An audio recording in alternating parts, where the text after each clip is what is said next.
great job. A lot of them are. Good afternoon, Dwayne. How are you? Not too bad, sir. Ladies and gentlemen, Radio Cayman's Talk Today with Sterling Dwayne Ebanks. But I do have some questions.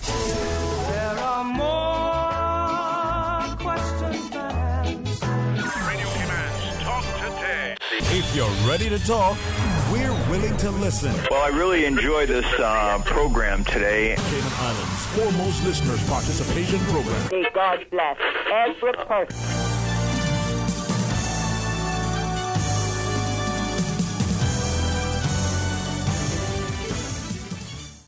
Welcome. Thank you so much for joining us here on this, terrific Thursday edition of Talk Today.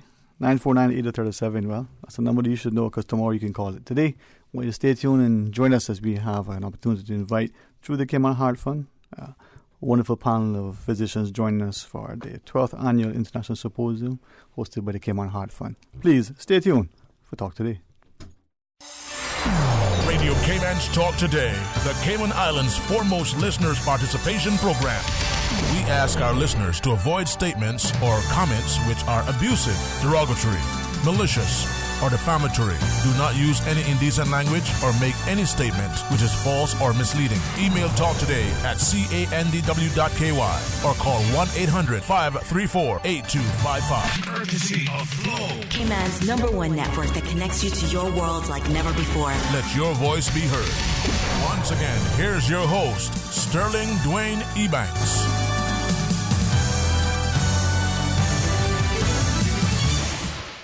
Hey, good afternoon. Welcome back. Thanks for joining us. And as we invite you a chance to maybe learn, listen, and recognize the wonderful opportunities that we have within this country relative to our health care.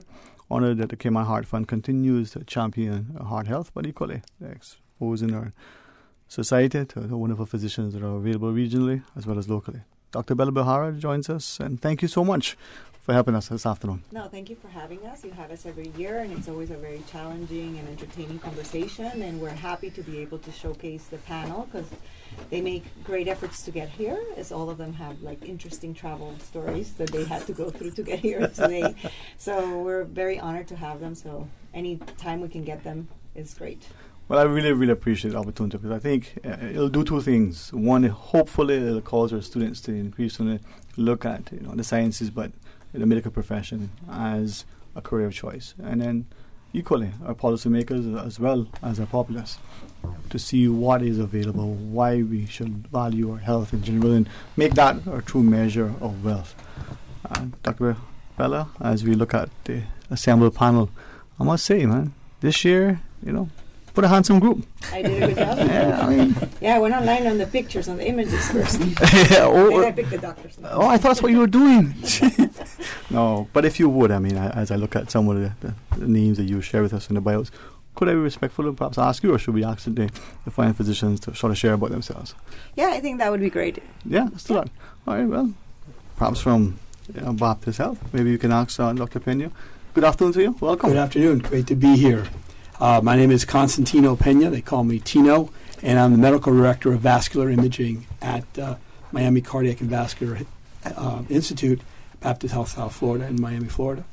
And we have my practice really involves vascular imaging, so cardiac imaging, all vascular imaging throughout the body, looking at the arteries and the veins, as well as doing minimally invasive procedures on the arteries and the veins. So everything but the heart and the brain is really what we do, and what I do at Miami Cardiac and Vascular Institute.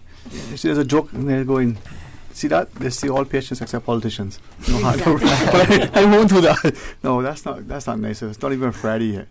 No, but anyway, after today, if I still have a job, I promise you I'll laugh again the next day. And I'm from Holy Cross. Good afternoon, welcome. Thanks for bringing in Dr. Mana with you. But, Yes. My name is Dr. Felipe Albuquerque. I'm an interventional cardiologist and structural heart specialist at Holy Cross, Fort Lauderdale, Florida. And my area of expertise is treatment of coronary artery disease, stents to the coronaries, procedures to the coronaries, to fix blockages in the vessels, and minimally invasive techniques to fix valve problems, which is somewhat a new area that has been growing dramatically over the next few years.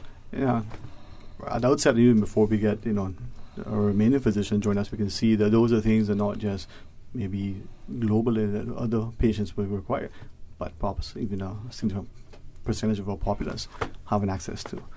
And as we go around the table, thanks for introducing Jackson Memorial, right? That's right. Thanks for having me back again from last year. I'm Dr. Russ Colombo. I'm one of the non-invasive cardiologists at the Jackson Medical Group for Cardiology from Miami, Florida. And I'm a non-invasive cardiologist, so I do a little bit of everything. Last year I spoke about hypertension guidelines. This year I'm talking about an update in the atrial fibrillation guidelines and how that applies to our management of those patients. And it's such a very important condition because we run across it many, many patients every day, and has important implications for how we take care of them. All right. And something maybe at some point I'll ask about is the whole notion of critical mass and how, our small populace, relatively speaking. But before I do, I was thinking, it's almost a collection of, regional things. So we will go to Dr. Walensky for Cleveland Clinic. Hi, I'm David Walensky from the Cleveland Clinic in Weston in Florida. I am section head of nuclear cardiology, which means I focus on cardiac imaging for diagnosis and prognosis. I'm also head of cardiac rehab, so I do a lot of education and wellness. Talking today about cardiac amyloidosis, which is really an underappreciated disease and cause of heart failure in the Afro-Caribbean population. Dr. Bella, from that perspective, when we look at what the Heart Fund has done to date, not just his international symposium, but even the fairs and the educational awareness campaigns, we see that the public here is starting to appreciate that the heart health is important, our movement, our activity, our diet, our lifestyles. Yeah, we place a very heavy importance or set of our activities into preventive and education and raising awareness. So although sometimes it's easier to raise funds for things like catastrophic events or equipments or things like that, we focus a lot of our day-to-day operations on things that could prevent heart disease, educating the population about attending your doctors, checking your blood pressure, knowing your numbers, how much exercise should you be doing, what kind of food you should be having. So we try to focus as much, and we have a lot of programs that even target kids at school, so the Seed to Plate, and we have summer camps and things like that to teach children so that they can bring it home and they can say to their parents, let's change the way we eat, or I heard that we need to exercise and we need to walk this much, because someone needs to take the lead for the future generations, so we try to spread the word that way.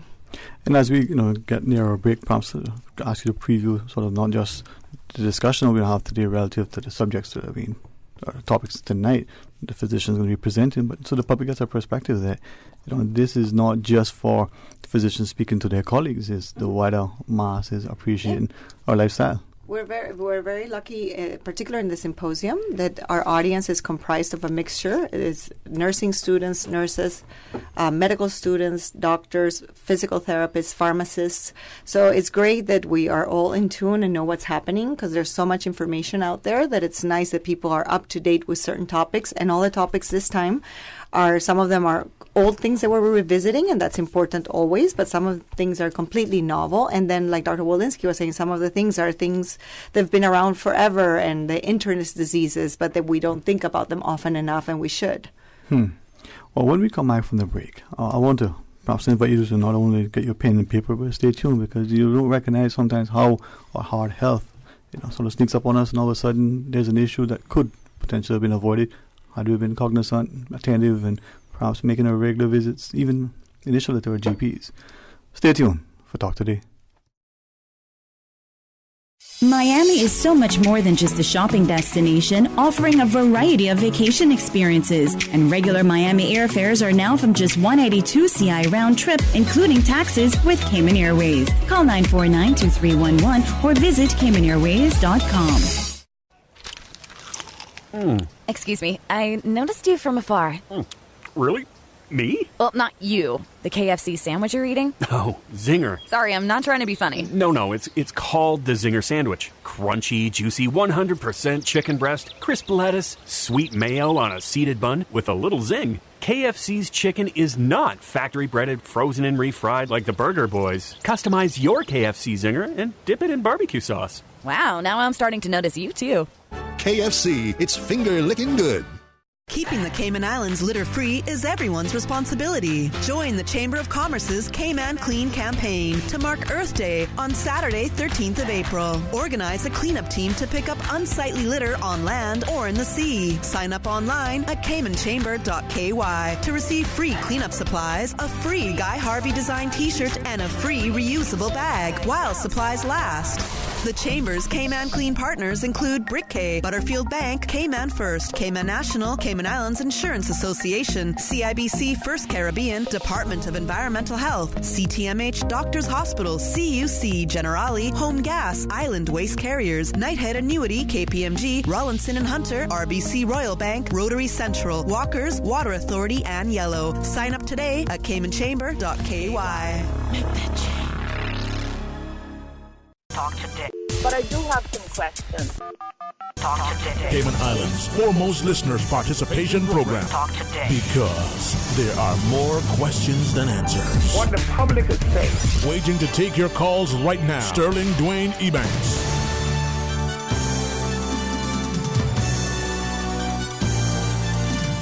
Hey, good afternoon. Welcome back. Thank you so much for joining us. And I think we all should believe that where we live is indeed the best place. Well, I think we will be challenged to find a better place to live in a wonderful, more accessible society, and especially when we can have a discussion facilitated like this with the good sort of auspices under the Cayman Heart Fund. Dr. Bella Bahara, thank you for helping us.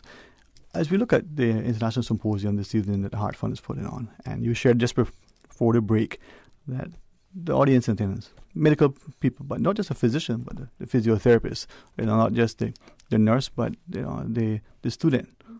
That means that as a society, good chances that we, who become the patients, have access to things just like the financial sector would have their continuing education or their networking opportunities to find out the latest products. It's even better because it's our health. The students' event, before we get into the presentations, where, when, why, what, how?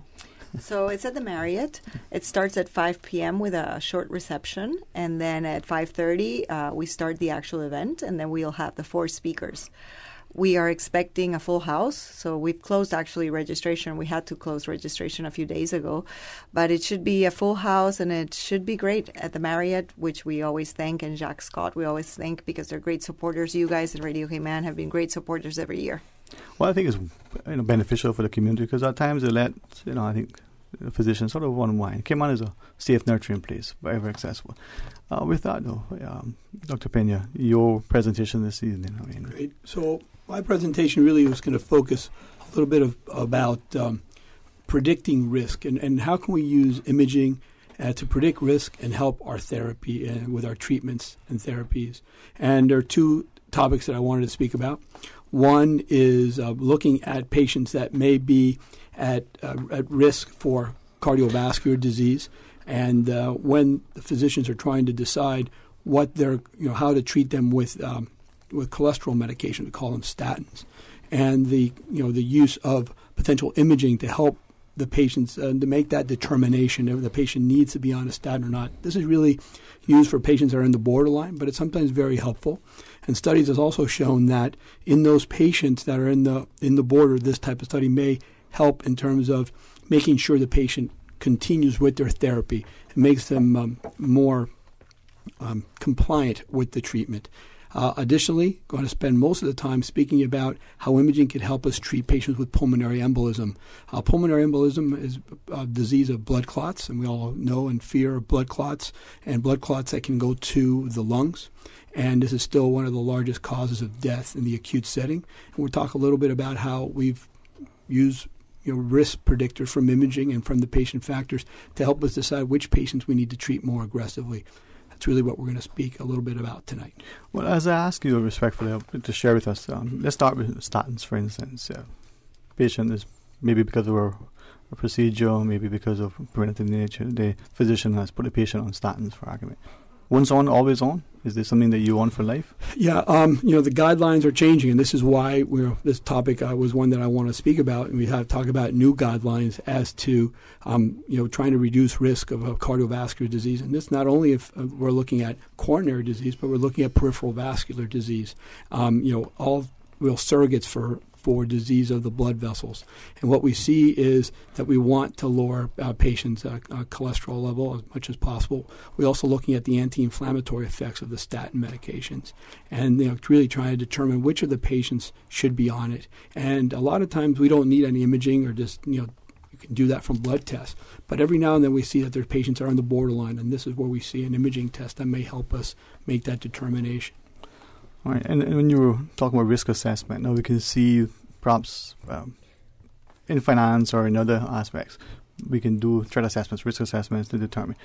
In making the determination for risk assessments in your cardiovascular patients, do we look at what sort of factors do we consider? How do we put it into? So there's obviously many different factors that we may look at. It goes all the way back to Framingham Heart Study, where we looked at a number of physicians over time and got an idea of the risk factors and try to get an estimated risk, a percentile risk.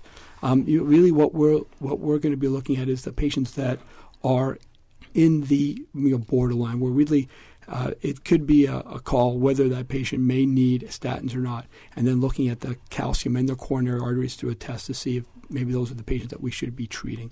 So I think there's a lot of factors. Like going back to your question, we look at age, we look at sex, not as much now as we used to in those days. Is that frequency or just a gender? We look at smoking history, we look at and other risk factors. Obviously, looking at hypertension is a lot one, blood pressure. And we'll come back and ask about the calcification of, say, the aorta and the like. But before we do, perhaps, and this is the wonderful part of the nature of the presentations. They're so, wide and varied. It's almost like a talk today show. From the perspective, though, that we're looking at it, Dr. Albuquerque, structure heart revolution. I mean, that sounds, I like the last word, but anyway, that's being me.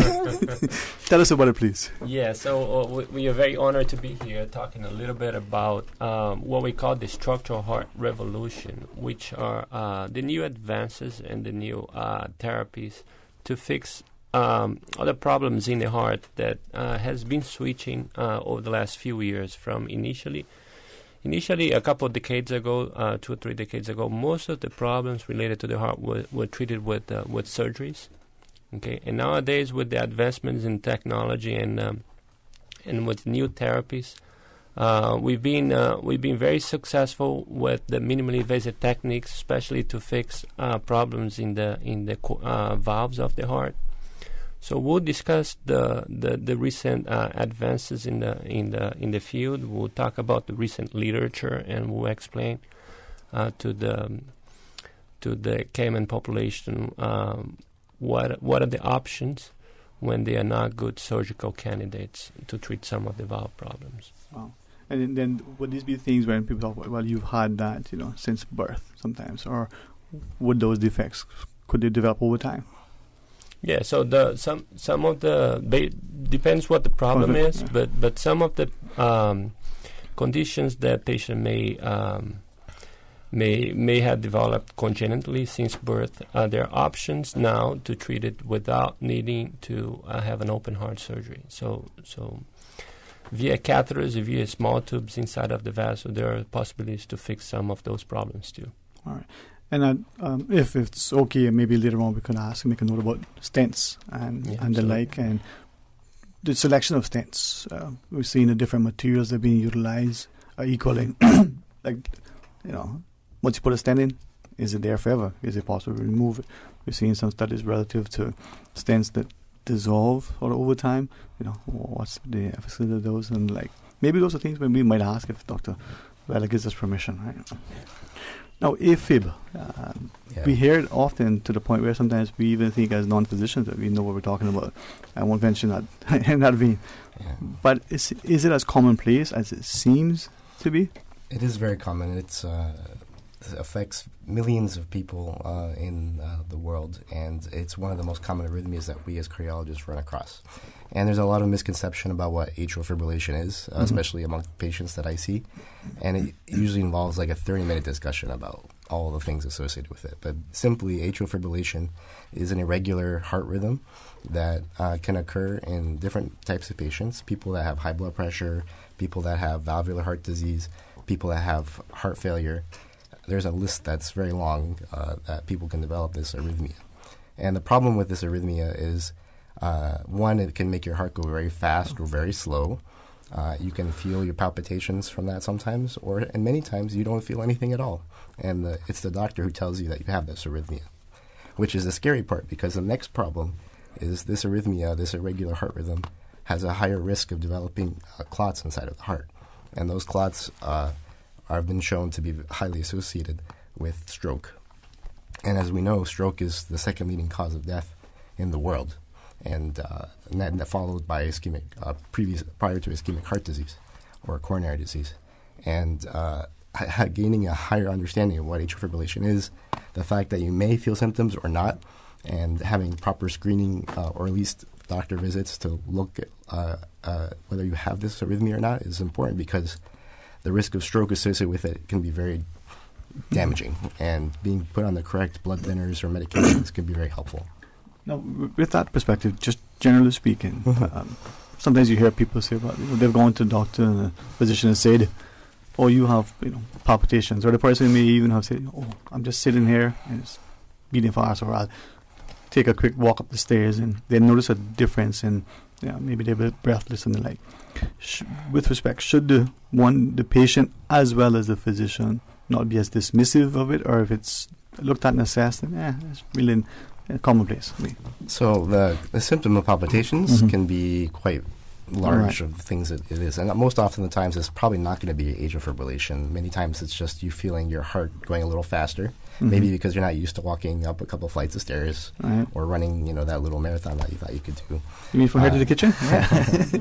But me as a cardiologist, when I hear that, I definitely want to interrogate that a little further and see if there's anything else that's associated with that, whether it's chest pain, shortness of breath, dizziness, or passing out, things that may raise a slightly higher concern level, or red flag, so to speak. All right. And I do not wish to be an alarmist at all, but if people listening, not to. But for argument's sake, let's say the patient is watching TV, something that some of us do a little bit too much of, but and we're just sitting there watching an excited show of a rerun of Seinfeld, and it's a good-hearted laugh. All of a sudden, they feel it. Should that be of more concern to them than if they were running up the stairs to, retrieve? So having palpitations kind of without any, that can sometimes be more concerning, and also sometimes may mean nothing at all. It's really worth talking to your doctor about it, and maybe considering some sort of monitoring device that you could take home so they can determine if that feeling that you're having is something serious or not. Again, many times it's not serious, and not to be alarming to people, but with atrial fibrillation, it's hard to tell for sure. And in many cases, you don't feel anything. That's the scary part about it. Well, if it's, again, not improper, what I would like for our listeners in particular, don't dismiss your health. Be your best champion. And if you think there's something, speak to at least your GP. Hey, listen, I noticed this maybe once a year, maybe I notice it once a day. Don't dismiss it. Just speak to them about it. That is always the rule, I think. Okay, fair enough. See that? Almost got an A in that class.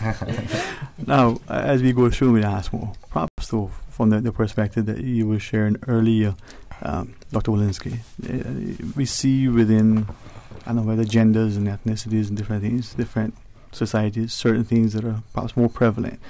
We watch increasing different research on primitive peoples, for instance, but in the Caribbean, maybe there are things, whether diabetes or heart disease or otherwise, that we may not necessarily be as conscious as a people, not so much as a physician. But tell us about your presentation. So, as my other colleagues have talked about, the common risk factors for heart failure are high blood pressure, valvular heart disease, coronary artery disease. But it's becoming clear that a disease called amyloidosis is a very common cause of heart failure in the Afro-Caribbean population. Amyloid is a multi-system, multi-organ disease where abnormal fibrils are deposited in the organs, including the heart, which cause them to malfunction. Now, the problem is the diagnosis of amyloid, which for somebody who's looking for it is relatively easy. In most places, it becomes very difficult. The average patient sees about 3 to 5 physicians and spends 2 to 4 years before the diagnosis is made. We do have tests now to make the diagnosis. We have 2 forms of treatment. One is modifying the standard heart failure medicines, and the other one is some new medicines that have just come out on the market or will be coming out on the market. You shared the diagnosis for those that are looking for it is easy, but then, a few years and several physicians later, the average patient, why the disconnect? So we tend to associate common causes to disease. We were always thought when you hear footsteps, think horses. Well, sometimes you need to think of zebras. I think the very common scenario is a middle-aged or older Afro-American person with diabetes and heart failure who has trouble walking. We attribute some of the heart failure to their high blood pressure. We attribute the trouble walking they have to a diabetic neuropathy. Well, in fact, some of these people are much worse than the average. They really have trouble walking. They're weak. They've lost weight. They have GI symptoms. Their echocardiogram or cardiac ultrasound findings are not typical than what you'd expect with their history. And if you take a few steps back and look at the whole thing, sometimes you get a little different appreciation for what might be going on. And that's when you can begin to appreciate these diseases such as amyloidosis. Would there be any sort of indication of, say, swelling of any of the limbs and the like? So typically people with amyloidosis have a lot of swelling in their legs. They have swelling in their abdomen. They are short of breath. They are weak. Many of them are with walkers. You try and give diuretics, which is the standard care, and they don't respond. They get worse. The standard medications that we use for heart failure don't work in these people. Common things such as carpal tunnel syndrome or spinal stenosis. These are all markers or red flags to begin to look for it when you have heart failure in addition to these symptoms. Dr. Behar, when we look at the sort of the demographic profile of Cayman, and you can see even within the limited population at times, but as it grows more and more, potentially, significant numbers could be there. Yeah, no, definitely. And when I read the title, it sort of was like you get transported back to residency and medical school, and you're like, wow, how many probably I looked over and I didn't think about it, because it's not on your everyday. But it's supremely important. It's very hard, I would say, in a population such as ours, because we usually see patients with all of them, high blood pressure, diabetes, not cared for years. So by the time they come to see you, their kidneys are already failing, but you pretty much can tie everything together in a nice bow and blame the hypertension and the diabetes. But it is, like Dr. Walensky was saying, when something doesn't work the way it's supposed to work, then we should probably stop throwing just new and more medications to it and go back to the drawing board and say, maybe I missed something. I mean... Maybe we did. Well, let's not miss this next break, because I saw Miss Susan smile earlier. I want to keep that look, because it's going to be a long day if it isn't. When we come back, more talk today.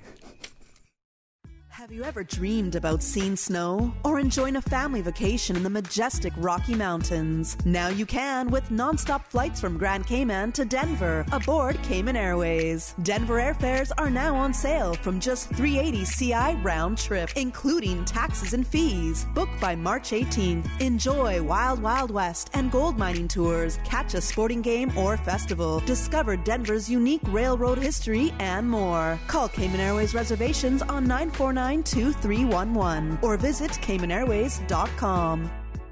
CUC advises customers on Watercourse Road in West Bay that they will experience interruptions to their electrical service on Thursday, March 14th between 9 a.m. and 4 p.m. Areas affected include all customers on Watercourse Road between the junction of Hell Road and the junction of Northwest Point Road, including Cockspur Way, Topaz Lane, Calamel Drive, Worthing Drive, Hastings Crescent, Point Sienna Lane, Ficus Close, Adelia Close, Wildwoods Lane, Evelyn Lane, Eureka Drive, Hamlet Lane, Glidden Lane, Ebanks Road, Floridel, and Lindy's Walk. Motorists are asked to drive with caution when utilizing this section of Watercourse Road, as CUC will have a number of vehicles and personnel in the area and will be required to temporarily block one lane on several sections of Watercourse Road. CUC apologizes for this interruption, which is necessary to facilitate required overhead infrastructure upgrades to provide our customers with safe, reliable, and efficient power. For more information on the outage and streets affected, please contact CUC's customer service team at 949 5200 or email service@cuc.ky. Headlines. With the latest headlines. Headlines. All the news when you want it. Tune in to Radio Cayman for hourly headlines of the day's top stories. One of Cayman's bright and shining young stars. Local, regional, international. Headlines. Turning to international news. Updates on the hour between 7 a.m. and 6 p.m. on weekdays. Radio Cayman News. Headlines. Your voice, your choice for today's biggest news. Save time, don't stand in line. You can apply for or renew your trade and business license online 24 hours a day, 7 days a week. Just visit dci.gov.ky and click on the Trade and Business Online application link. Now, you don't need to stand in line, take time out of your busy schedule or try to find parking. You can apply for your trade and business license online. Visit dci.gov.ky today and save time for running your business. Hi, my name is Neraya LeBlanc. I am the minister and evangelist to the West Bay Church of Christ on 24 Batabano Road. I would love to take this opportunity to invite you to experience God's family at West Bay for yourself. We are a caring congregation that strongly believes in reaching out beyond ourselves to spread the gospel of Christ. We also take great pleasure in ministering to the needs of our people in our community. As God's called out kingdom people, we are in the business of transforming lives for the Master's use. For more information, you can visit our website at westbaycichurchofchrist.org or call us at 946-9294 or 917-1809. Declaring the word of the Lord. Cayman Islands Church of Christ presents Word of the Lord. Word of the Lord, heard Sundays at 6:30 p.m. on Radio Cayman. Brother, sister, mother, father, aunt, uncle, nephew, niece, friend, colleague, husband. You and everyone you love can join the fight against diabetes. March 16th at 6 a.m. Join the management and staff of Seoul Cayman and ASO service stations on a 5K walk or run to benefit the Cayman Islands Diabetes Association. Registration forms available at any ASO station. T-shirt collection from Barcam service station only. Early bird $10. General registration is $15. Follow Seoul Cayman on Facebook for more details. The Esso brand is a trademark of ExxonMobil Corporation and is used under license.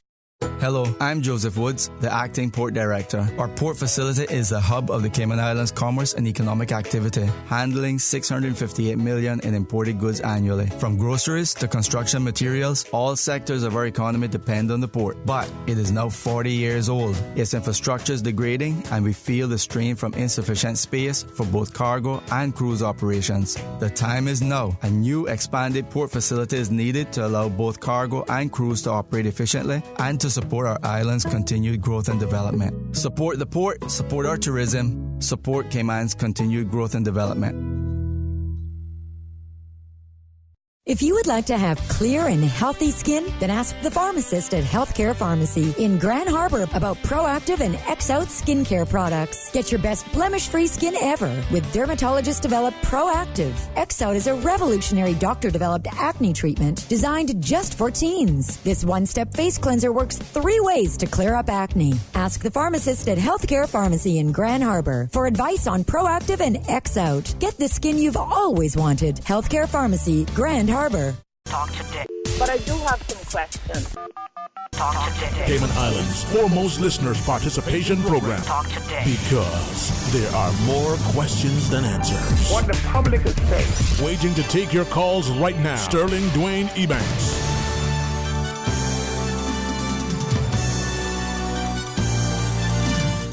Hey, good afternoon. Welcome back to Talk Today. Thank you so much for joining us, and I am really grateful. And I say this respectfully. Hopefully, it won't offend anybody, but if it is, tough luck. Our health and education are truly the pillars in our society, and when we can have an opportunity to speak about both, it is an excellent chance for the society to value and respect, and hopefully continue to champion, the benefits of strong healthcare system. From the Cayman Heart Fund, one of the directors, Dr. Bella Behar, joins us as we talk about the 12th Annual International Symposium this evening. Yes. For the medical fraternity primarily, but the wider populace gets to the benefit as well.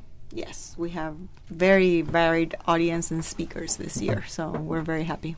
Well, I appreciate, honestly, very sincerely, the opportunity to chat with you. I don't wish to come across as a colleague, not even so much as a patient, but to be able to help engender this discussion, maybe it'll cause more of us to appreciate the value of it. Dr. Pena, you were sort of chatting earlier about it, and I think, Dr. Bello, maybe you segue into that whole notion of this discussion.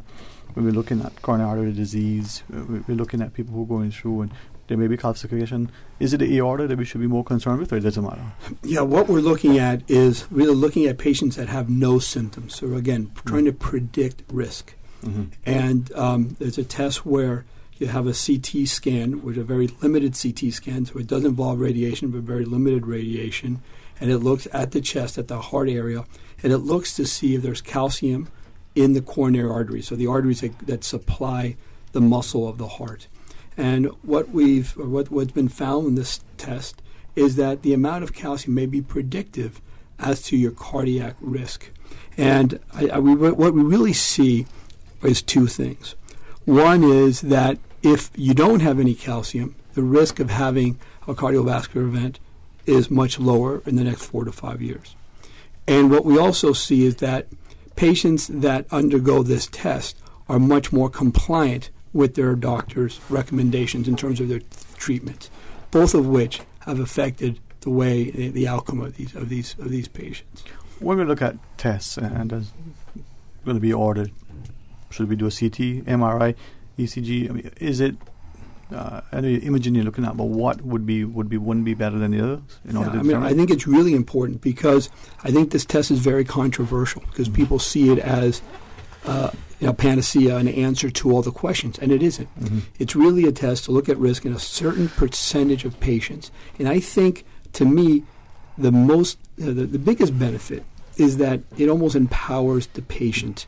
As the patient now says, okay, this is what my calcium is, my calcium score is, gets them involved in their care, and I think allows them to have better discussions when they come back to the office as to what their treatment algorithm is going to be, right, or the treatment plan. Right.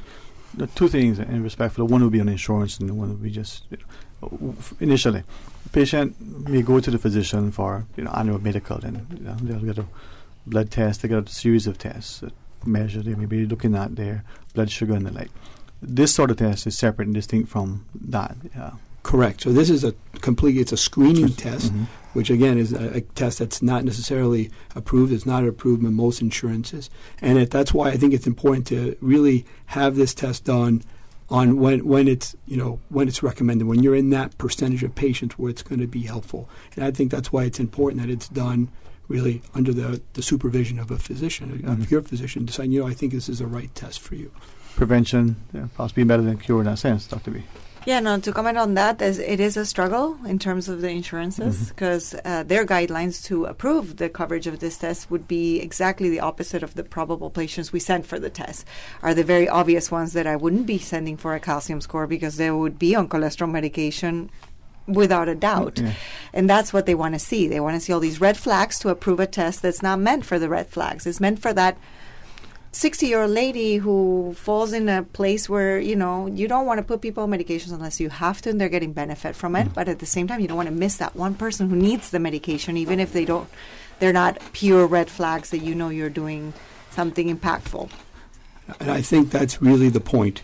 Yeah. We see a new test and everyone thinks, we need to order this new test. This is a test that has been around now for 20 years, mm-hmm, more than 20 years.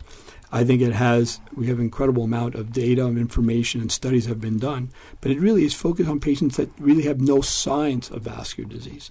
It's patients that, once you have known vascular disease or coronary disease, already have problems with your heart, we already have you on the appropriate treatment. I don't think that's going to make a difference. It's going to be in the patients that don't have any symptoms that we're trying to, again, prevent future events by trying to maximize their pre-treatment or strategy, the prevention strategies. And as we look at the whole idea, I know Dr. Bello was sharing that tonight the physicians hopefully will allow them a chance to sort of unwind and relax before their presentations this evening. But you have at least another half an hour, 15 minutes with us, you said, to share with the physicians, or are we out at 1? Just making sure. No, like 1:15 yeah. So. Okay, that's making sure. You see that? And for that, I have to again thank Honorable Diaz Miller for yielding his time this afternoon, because he thought, as a trained pharmacist and a former Minister for Health, understand the value of healthcare. So when we come back from the break, perhaps we could ask about stents in particular, get a chance to hear from Holy Cross. Well, the whole issue. Many of us have stents. Many of us have family members with stents. We also appreciate that it's not as easy sometimes to talk about as some may make it out to be, but good doctors here will allow us to be able to have some, perhaps in inspiring dialogue relative to heart health. Please stay tuned for Talk Today. When we come back, we'll continue the discussion. Radio Cayman 11 a.m. News Headlines is brought to you by Savannah Pharmacy. Savannah Pharmacy, just around the corner with everything your family needs and convenient opening hours, including Sundays and holidays. Stay updated with the very latest news from Cayman, the region, and around the world. The 11 o'clock headlines brought to you by Savannah Pharmacy. For more information, call 946-3336.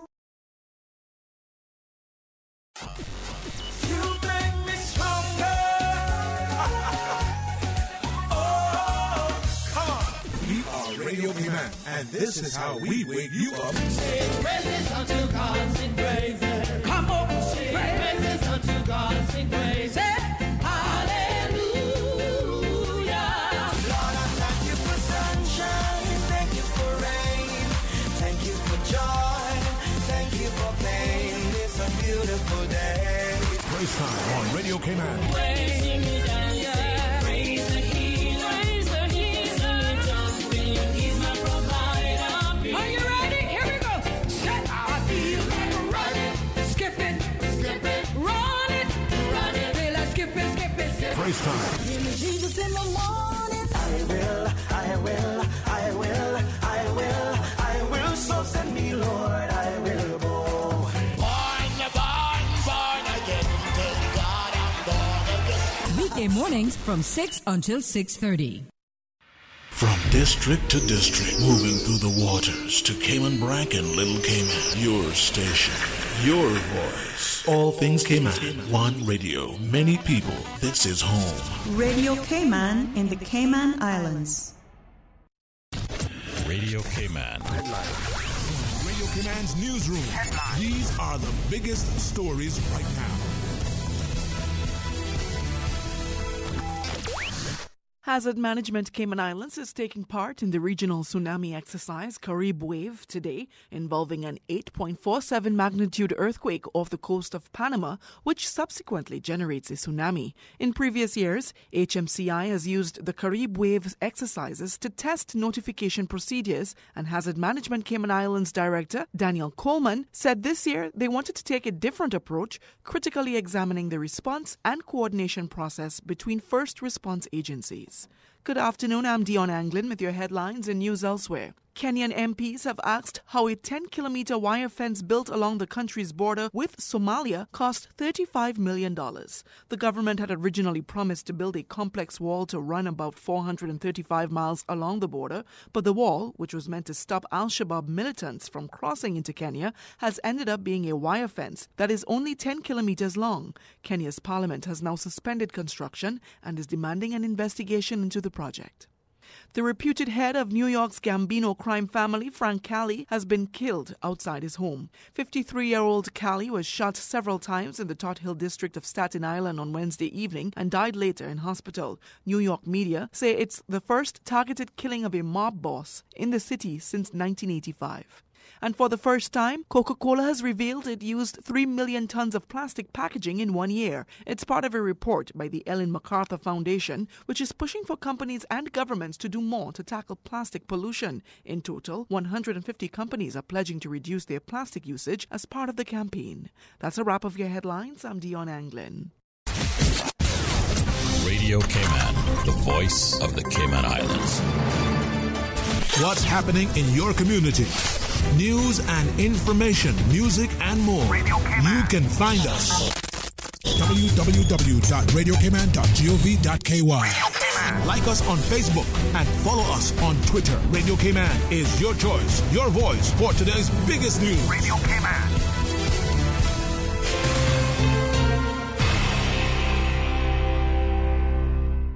A caring and community spirit, cherished family and cultural values. These are some of the things that still embodies the Caymanian way of life in the Eastern Districts today. Savannah Pharmacy, your neighborhood pharmacy, located in Countryside Shopping Village, is delighted to offer products and services of real value. Whether it's catering to your family's medical needs or carrying apparel, gifts, and beauty products, Savannah Pharmacy provides you with more than just prescriptions. Remember, they're always just around the corner with everything your family needs and convenient opening hours, including Sundays and holidays. Savannah Pharmacy. For more information, call 946-3336.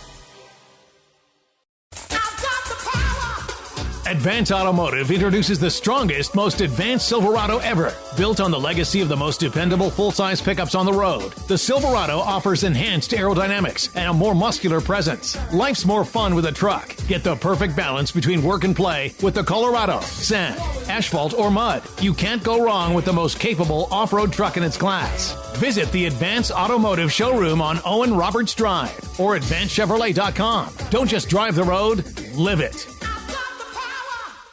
Talk today. But I do have some questions. Talk today. Cayman Islands' foremost listeners' participation program. Talk today. Because there are more questions than answers. What the public is saying. Waging to take your calls right now. Sterling Dwayne Ebanks.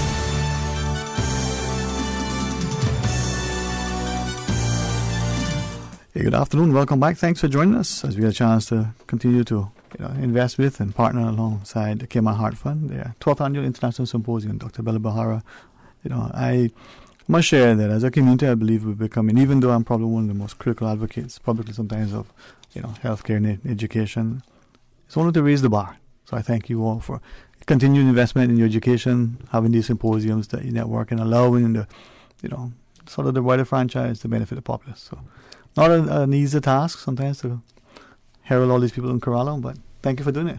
No, you're very welcome, and it's important to know that the Cayman Heart Fund also does corporate talks. Mm-hmm. So it's not only for medical personnel. Like I go around Cayman Airways, so you see different places and give corporate talks about prevention. So if anybody feels that they would benefit from something like that, educational talks to their employees, they can just reach out to the Cayman Heart Fund and arrange something, because we are more than happy to share the knowledge. All right, so reach out to Ms. Colleen to get the necessary booking, come into your organization. It could be a PTA, it could be a church group, and the like. Totally. Yeah, Mm-hmm. Heart health is important, and perhaps if we get a chance, next 10 minutes or so, maybe we'll ask about lifestyle, diet, nutrition, access to sunlight, proper sleeping, routines are good. But if I could, though, when we talk about stents, and we were seeing the whole issue of, perhaps the frequency. Now, stents I know can go into there'll be a renal stent as well as one for the hearts. But Dr. Albuquerque, from that perspective, as we look at stents, once in, always in. Yeah, so the stents are a little metal device used to the treatment of coronary disease, the treatment of blockage in the coronaries, in the vessels that supply blood to the heart. And initially, the stents were developed to try to improve the chance of that vessel closing back again, because as we said, when patients get older, especially when they have a lot of risk factors such as high blood pressure, obesity, diabetes, high cholesterol, their arteries can get clogged and they can develop coronary heart disease. And traditionally, those patients were initially treated with surgery, with open heart surgery. And with the development of stents, we could fix them by a quick procedure done from inside of the vessels. The stent would go inside of the vessel, open up the vessel, and the stent would stay there inside of the vessel to try to prevent that vessel to close back again, to the blockage to get worse. And initially, with the initial stents that we called bare metal stents, the results were not great. So there had to be something to be done to prevent those blockages to get reclogged again, those arteries to get reclogged. And there was the development of the drug-eluting stents, which a metallic mesh eluted with drugs around it to prevent that vessel to close it again. However, once we implant the stents always stay there in the artery and it cannot be removed. So there has been a lot of investment and a lot of research on trying to develop the stent that could do its job, that could open up the vessel, and it could disappear. And those are what we call the bioresorbable vascular scaffold. And there has been a lot of companies and many countries that dedicated a lot of research on trying to develop the ideal stent. And over the last few years, with the bioresorbable vascular scaffold, what we noted was that the preliminary results were good. However, when patients were evaluated in the long term, it was noted that the results with the bioresorbable stents were not as good as the current metallic stent that we have. So that field started to fall a little bit out of favor, and we started to going back and continue the investment on the metallic stents, on the drug-eluting stents that we have nowadays. So according to the most recent research and the most recent studies, the best stents for you are currently the drug-eluting stents, which is implanted all over the world. I appreciate it. I think this is where I think as a patient, trying to be as informed as possible with respect to what is happening, asking the physician appropriate questions. What is the procedure? How long? What are you using? What will be sort of the prognosis and the like. But I think as we shared, when we think of prevention, being better than the cure, as it were. But there are times when something's happened, and rehab is important. So cardiac rehab. So cardiac rehab is probably one of the most underutilized tools that we have. We know if you've had a heart attack that going into a cardiac rehab program reduces your mortality by 30 to 35%. Cardiac rehab is really a multidisciplinary program. It's not just teaching you how to exercise, but that really is important. I kind of call it the Goldilocks syndrome. Some people don't exercise enough and they get bored, don't make any progress. Other people try and do too much. They get fatigued, so they stop. But it's just teaching somebody how to build up their exercise tolerance and what to do when they leave. But the rest is risk factor modification, stress management, diet teaching, how to take your medicines. 80% of cardiovascular events are probably preventable. 50% by what the doctor does, medications, procedures, etc. The other half, though, is really what the patient does. Following the American Heart Diet, exercising, losing weight, stopping smoking. We know that the more of those features that you're able to successfully reduce, the better your outcome, whether you've had a stent, whether you've had a bypass, or whether you have just being treated with medications.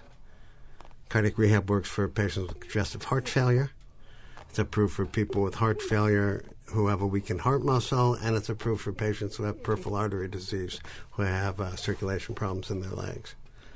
As I listen to you, you said heart muscle, and I think maybe many of us don't appreciate that the heart is a muscle, and like your biceps, if you push ups properly and do some, proper resistance training, you might see the bicep starting to take shape again, or you might actually develop one. I'm starting to see one. Probably it's there somewhere. I'm just waiting on it to come to fruition. But the heart needs regular, proper exercise. So it's like any other kind of training. What you do with medicines is allow the heart to get a little bit stronger, but you also teach the rest of the body to get used to have more blood delivered to it. You improve the extraction, that the muscles take the blood out, so the heart doesn't quite have to work so hard. Okay. So it's really a complex combination. It really, exercise and wellness benefits the whole body. All right. If I may then ask, in closing, from your perspective, not just that part, diet, nutrition, but stress, resting, proper sleep, maybe even proper sunlight as well. Well, certainly, having lived many years in upstate New York, I know the effects of lack of sunshine. But we all know that stress is not good for the heart. There are doctors who have learned to do stress tests by doing what's called mental stress instead of physical stress. So stress management, sleep, rest, time organization, relaxation techniques reduces cardiac risk. Right. And before I ask maybe another point in relation to AFib, Dr. Bella, the idea that in Cayman, I think it sun shines 380 days a year. pretty sure it's not. Yeah. Yeah. Even at midnight sometimes, many of us probably are vitamin D deficient, even though we live here. Yeah, well, vitamin D deficiency or low vitamin D levels are currently being explored in many areas. We had a time where everyone was all about vitamin D, and we were replacing everybody's vitamin D because we thought it was a panacea to cure all. It's not trending to be that way either, but we do see a big trend in certain populations, and a lot of it is Afro-Caribbean, of very low levels of vitamin D. So in certain circumstances, it's worthwhile. And like I say to a lot of my patients, it's not just ethnicity, it's also our lifestyle. We have been programmed both by work and health to avoid sunlight and to use SPF and to be in closed areas with AC, which for some things is fine. We don't want to promote people go lay there on the beach like they used to back in the day and lather on stuff to burn. But at the same time, it is a product of that some of us are insufficient in vitamin D. I still think the pendulum is not quite set yet on who we test. I think we over-test for vitamin D.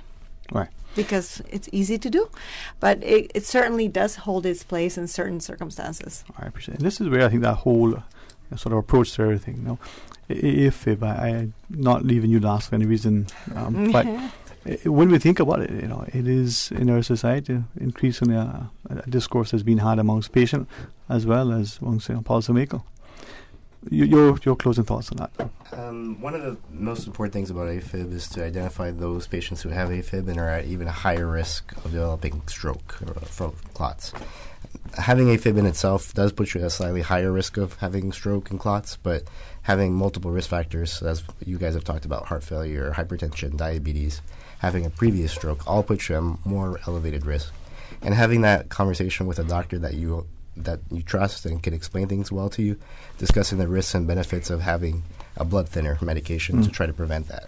And part of the new guidelines is actually putting an emphasis on a new class of blood thinners, which don't require frequent monitoring, but have their own potential risks that you need to discuss with your doctor. So I think, one, recognizing it's a serious, not just because it's so common, it's benign, it actually has potential serious complications.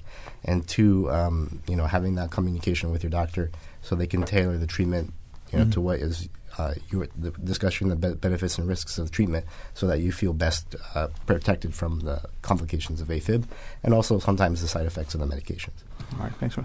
And Dr. Bahara, that's why I think this symposium bodes well not just for the physicians and the network opportunities, but for what we as the patients can benefit. New treatments, new processes, new accesses. Final thoughts, Mom? No, I just hope everyone gets a chance to enjoy this activity, but I also really hope people go online, reach out, try to volunteer, try to take advantage of the fact that we are around. Even though heart health is out on the front of everything all the time, it is still way underestimated and brushed off as when I get older, I'll have a heart attack. That's just the way it is. But I think we need to invest in this as when we're young, and we need to educate, and we need to spread the word, and we need to have great people like these come and talk to us. All right. Well, thank you very much for helping us, and thanks again, for your collective time, and certainly the willingness to not just share here, but this evening as well. Enjoy your stay in Cayman. It's not a bad place, I'm told. To our listeners, thank you for being supportive of the charities, and in particular, if I may say, the Cayman Heart Fund is one that is from the inception to date still near and dear, no pun, to my heart. 949-837. When we pause after this break, join us for some open line. Stay tuned for Talk Today. Check out Fashion Mart's Hot Spring Sale. Apparel for all. Up to 50% off women's, men's, and babies' clothing. Work or casual wear, and from babies through teens. Hair products and accessories too. Located on Printers Way in the old Little Darlings location. Fashion Mart's Spring Sale through March 16th.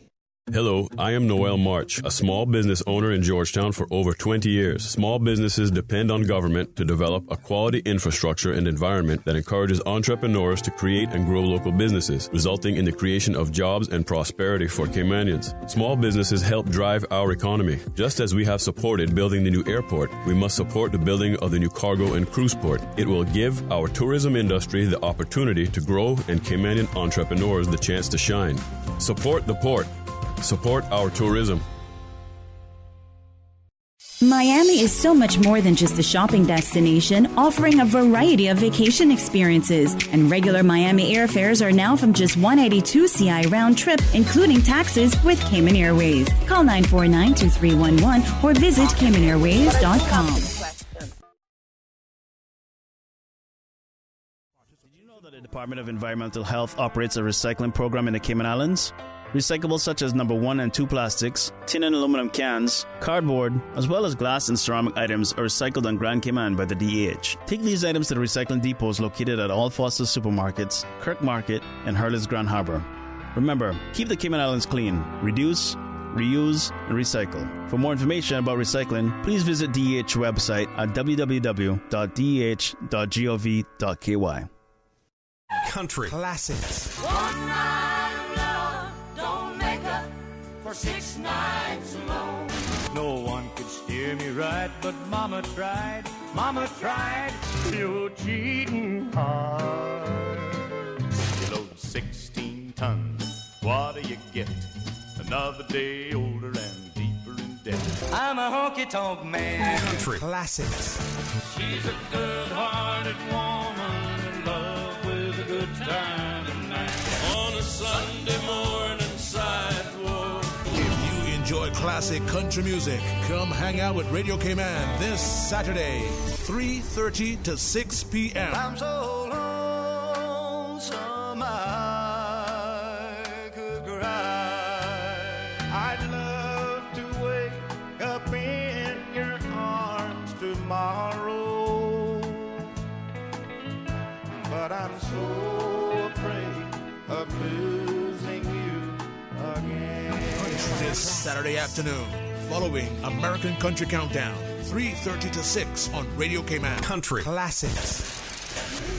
The 2019 Spring Labor Force Survey is currently being conducted by the Economics and Statistics Office. The Labor Force Survey collects data on unemployed and employed people. Trained interviewers with ESO ID cards will visit randomly selected households in all districts. The interviews are confidential in accordance with the statistics law. No individual data will be published or disclosed. Survey data are exempt from freedom of information. For more details, please call the ESO on 516-3329.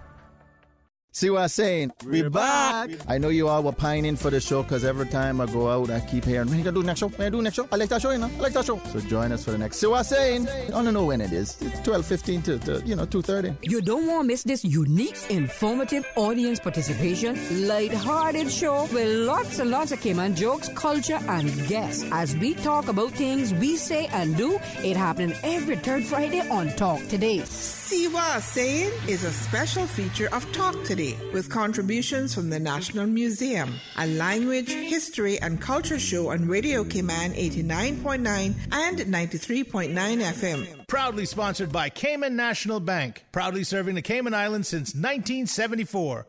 Radio Cayman, maintaining the innovation. On a daily basis, making it easy to connect with you, our listeners. Add us to WhatsApp today, 925-3261. That's 925-3261. Radio Cayman. Send a text or voice note. Can I send a request, please? You don't really have to ask us. Just send a request. This is a shout out to my ex. Radio Cayman, the voice of the Cayman Islands. Radio Cayman, maintaining the innovation. Talk today. But I do have some questions. Talk today. Cayman Islands' foremost listeners participation program. Talk today. Because there are more questions than answers. What the public is saying. Waiting to take your calls right now. Sterling Dwayne Ebanks.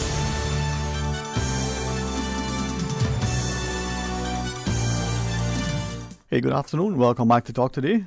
949-8037 or 949-6990. Those are the numbers to call and share your thoughts. If you can and you prefer, please, call us on our toll-free number as well. 1-800-534-8255. 1-800-534-8255. Likewise, you can WhatsApp 925-3261 as we invite you to be a part of our discussion and share your thoughts with us. I'll share with you quickly, and please, let me know if it's not appropriate or if it's not respectful to do so in this mean. So, had a couple of individuals. I won't tell you whether they were former civil servants, or whether they are retired business executives, or whether they're students who are home from each, for the sort of spring break, take a little time away from their studies, or whether these are, working individuals who, just because of their work schedules, don't have to be at work until the next shift. But respectfully, I think the comments could be from any and all of those individuals. It was talking specifically about the politics and the political landscape. So the sort of scenario presented would be something like this. A particular function is unfolding, there's an invitation, you attend and you observe and you see certain things and people talking to people. On one hand, it seems to be jovial, amenable, very friendly, nice, comfortable, casual discussion. But perhaps as you get closer and you look at it, you start to see that there is some discord, some disquiet, some difference of opinion. And as it was relayed, it would seem that if one individual says to another a particular thing and it's either misinterpreted or is taken, as they say, to be sort of a sore point, then what otherwise could be a constructive or at the very least instructive comment is totally ignored and dismissed simply because of maybe how it's said, who it's said, or even sometimes when it's said.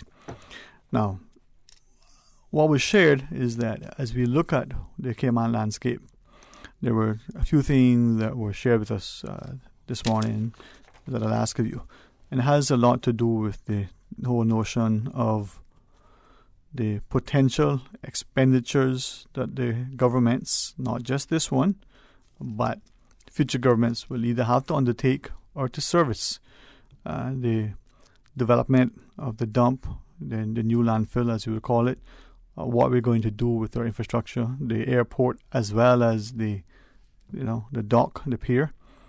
And when we look at the airport, is it that we extend the runway, and if so, do we go in both directions, including into the North Sound, to make the runway longer, not just only to make it safer, but equally to make it so that we can have perhaps better and more frequent access to longer range flights that could open up not only the tourism market, but give the populace access to other destinations equally.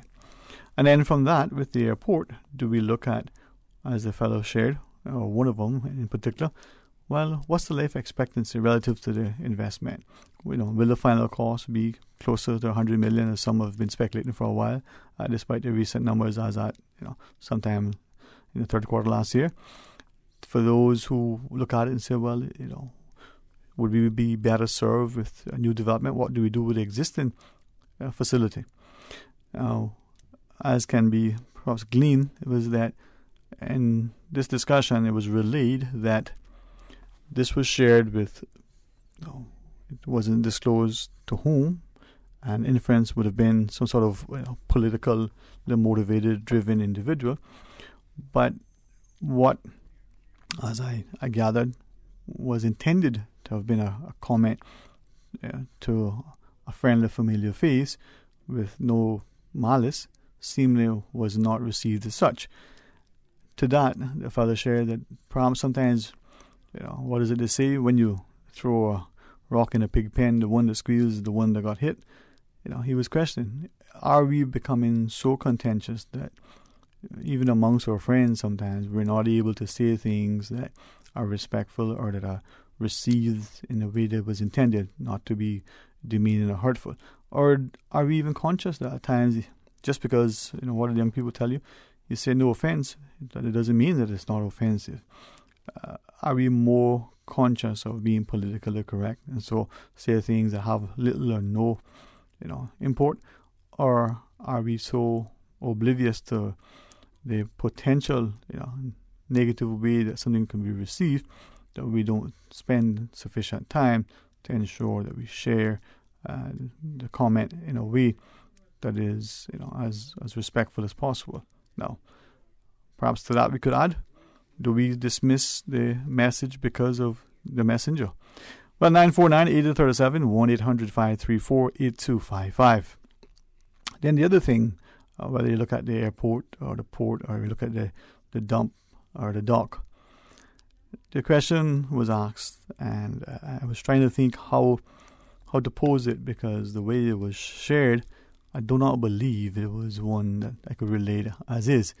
But it was in relation to the grounding of the Cayman Airways new jets, the MAX 8s. And the person, moved the question in such a way that I said off the bat, there is no question, no misunderstanding that Cayman Airways as an entity, the country, the government has and values safety as a primary concern.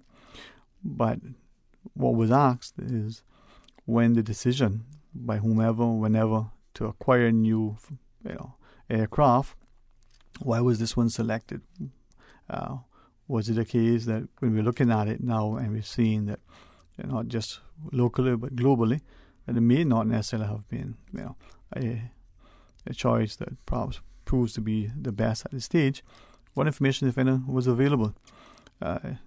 Does it speak to management, leadership? Are there other things? Now, I think how the fellow put it, if I was to relate in his case, he would say, well, should there be any sort of greater accountability from the ministry, the minister, from the level of the board, the CEO, senior staff? Where is that? What expenditures to date? Are there ways that the country can recoup any funds from either the company, from perhaps any of the entities involved with supplying the aircraft? Now, some of you probably have a greater insight than others, but those are the topics that were asked. Maybe you might want to weigh in. 949-8037 or 1-800-534-8255. Let's pause quickly and take a short break. But when we come back, it's going to be your 1:30 segment as we get into the last hour of the show, and we invite you to be a part of a discussion. Stay tuned for Talk Today. Have you ever dreamed about seeing snow or enjoying a family vacation in the majestic Rocky Mountains? Now you can with non-stop flights from Grand Cayman to Denver aboard Cayman Airways. Denver airfares are now on sale from just $380 CI round trip, including taxes and fees. Book by March 18th. Enjoy Wild Wild West and gold mining tours. Catch a sporting game or festival. Discover Denver's unique railroad history and more. Call Cayman Airways reservations on 949-2311 or visit CaymanAirways.com.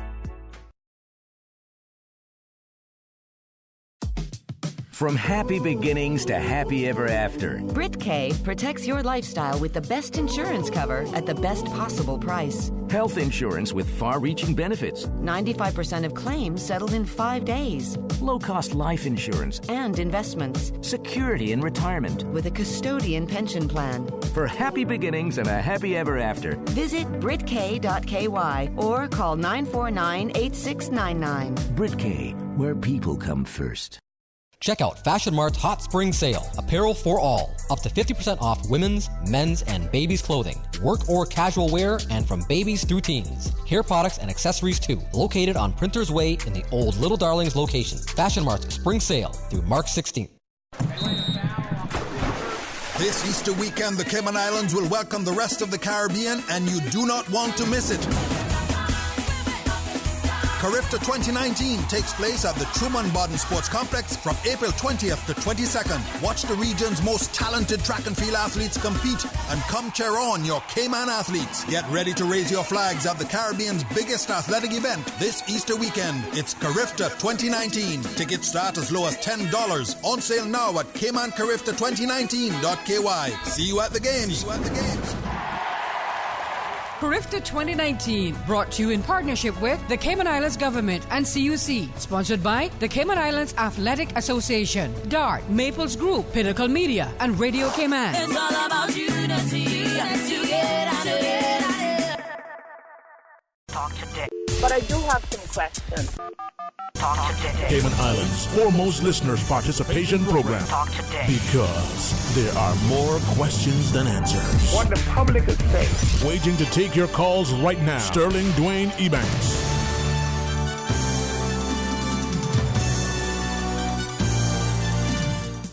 Hey, good afternoon. Welcome back to Talk Today. 949-8037. 1-800-534-8255. It's open line. invite you to call and share your thoughts with us. A quick comment just sort of posted to us during the break in relation to our attempt to relay what someone was sharing in reference to the grounding of the MAX 8 aircraft here by Cayman Airways, and the person's asking, but who and how can we hold anyone accountable, for this? And the person is quickly sharing that this is an issue that perhaps didn't know anything about it until it materializes. I phrase it differently. I see, obviously, as I replied to the person, that this can be an emotive issue. Hopefully, I didn't relay the message improperly or incorrectly, because I don't think when the person shared it, it was in a malice intended or in an attempt to slight anyone. The question, I think, as I understood, was asked this morning of me, is that should there be any sense of accountability? To sort of give it context, the person was saying, well, if government buys, and they listed out a number of different products and they turn out not to be appropriate, maybe they're building some sort of structure, and instead of ordering blocks, they order cardboard. And the question is, well, didn't you know that this is what you needed? Who would be accountable? Is this something similar? Well, maybe it's not. Maybe it's more technical expertise. Again, the question, the question was there, and perhaps with the growing sort of technical expertise that we have now that the aircraft isn't in use, that sort of level of compensation for non-use might come into play as well, and it's important. Now, I think we all are very grateful that not just very, very quick but decisive action taken relative to not only grounding the aircraft, but as we've seen, sort of banned it from our airspace, as it were. We know that the British authorities have done likewise. The FAA in the US, as of last evening, is doing likewise. And the safety of people traveling, in particular by air, I think is important. It gives us a greater sense of confidence and makes it easier, perhaps more convenient, more efficient, if we can get from one part of the world to the next. If we choose to go by plane, makes it sometimes perhaps more comfortable and convenient and less costly. 8949-8037 or 1-800-534-8255, or you can WhatsApp 925-3261 and share your thoughts with us in that vein as well. We also had an individual who continually has been asking, and well, we don't have the answer. I must confess that we haven't officially made any inquiries either. Some of you have shared sort of quietly, as it were, but many have asked, well, this iconic tower that was announced, when will it be sort of taking shape? When will there be more information about it? How high will it be? Where exactly will it go? What is the benefit and the consequence? Some of you have been very, very, very specific in sharing that this is a very wonderful opportunity. Commends the Honourable Premier for being bold and very aggressive in moving the country forward in that direction. Because not only will it change the physical skyline, but it would make property values increase. It'll make it as a jurisdiction and a destination much more attractive. A few of you have taken a very different perspective. One lady shared that even though she's not involved in construction or development, and yes, in her capacity sort of in banking and finance, it would be good to be able to lend tens of millions of dollars to would-be investors and developers. But she shared, if we were to develop this and the building is 20 stories or 30 stories or 40 stories or 50 stories or 100 stories, what will the country look like in 20 years or 30 years or 40 years or 50 years? You get the point that she's saying. That we shouldn't be only looking at what it's going to be like in the next 5 years or even in the next 50 years.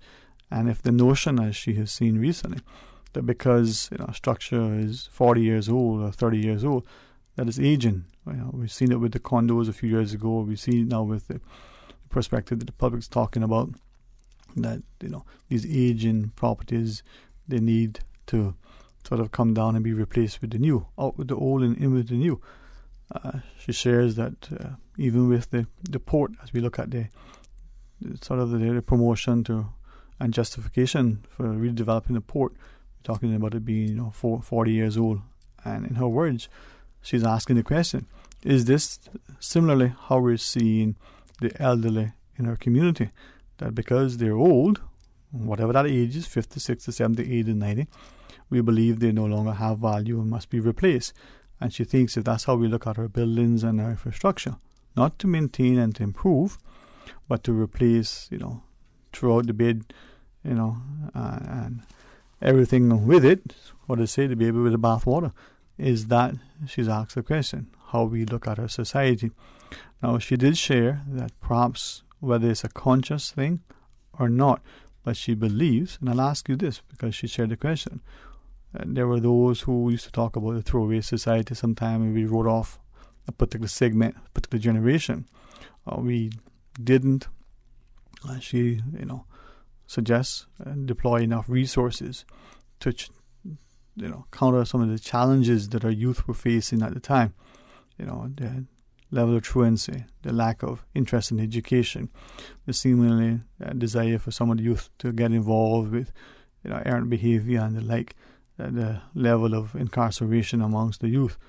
Now, that generation ago, are we now seeing that, perhaps to use a phrase, she didn't use this one, so hopefully this is not impugning what she was trying to share, but as I interpret it, are the chickens coming home to roost?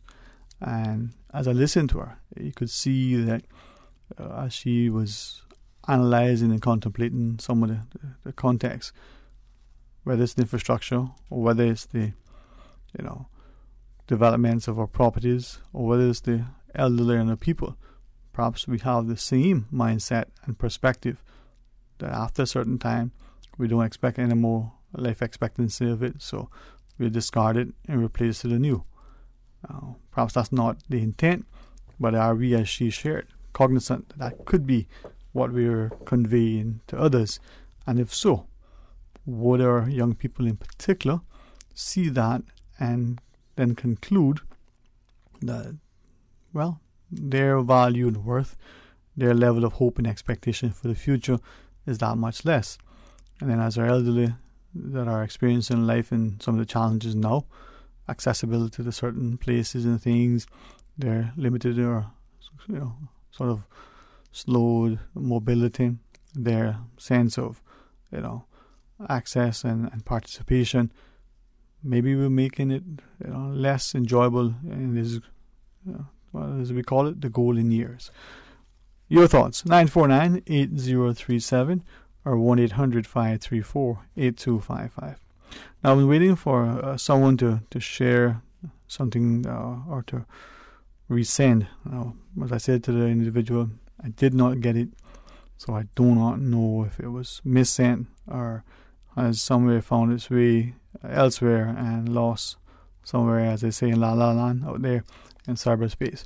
But it had to do with this whole issue of ferocious dogs and the like. I've seen the press releases credited with the Department of Agriculture. We've seen the continued efforts of the Royal Cayman Police, and we know that as of last year they were making efforts and strides. Now, we also perhaps don't know that there were people, whether it was over Christmas or prior or after, that instead of enjoying and being able to move about, they were nursing some serious attacks on their person as a result of being out walking, exercising, maybe moving to their cars, maybe just going across the road and being attacked, one way to put it, mauled, by some of these more ferocious dogs. This person's sort of information that they were sharing had, as it was relayed sort of verbally, had to do with the notion that we're probably only now starting to address an issue that has been plaguing the society for a very long time. And unfortunately, in the person's view, we're not doing enough of it because seemingly there are some people that, for whatever reason, are still able to fly under the radar. Now, I think the term was used a little bit differently, but perhaps that's how I interpret it. The questions were asked, just like we're seeing with the roosters and the like that are involved with those fights. Are we seeing the same thing taking place in this country with respect to some of the ferocious dogs? Is that part of the my words, not hers, this underground economy that exists in our society. People are being assembled, betting and gambling and entertainment taking place, no different than we see regionally or globally in some parts. Are these things that are happening here unbeknownst to many of us? Do we know about it, but we pretend we don't? So it doesn't matter whether we're a police officer, a politician, a pastor, or some sort of principal, whether in a school or a business, and we ignore it because we are not directly affected by it. We're not involved in it. It doesn't really matter much to us because it's only over there with those people. But does it really, as was shared, something that we can and should continue to turn a blind eye to if in fact it is transpiring as some have alleged?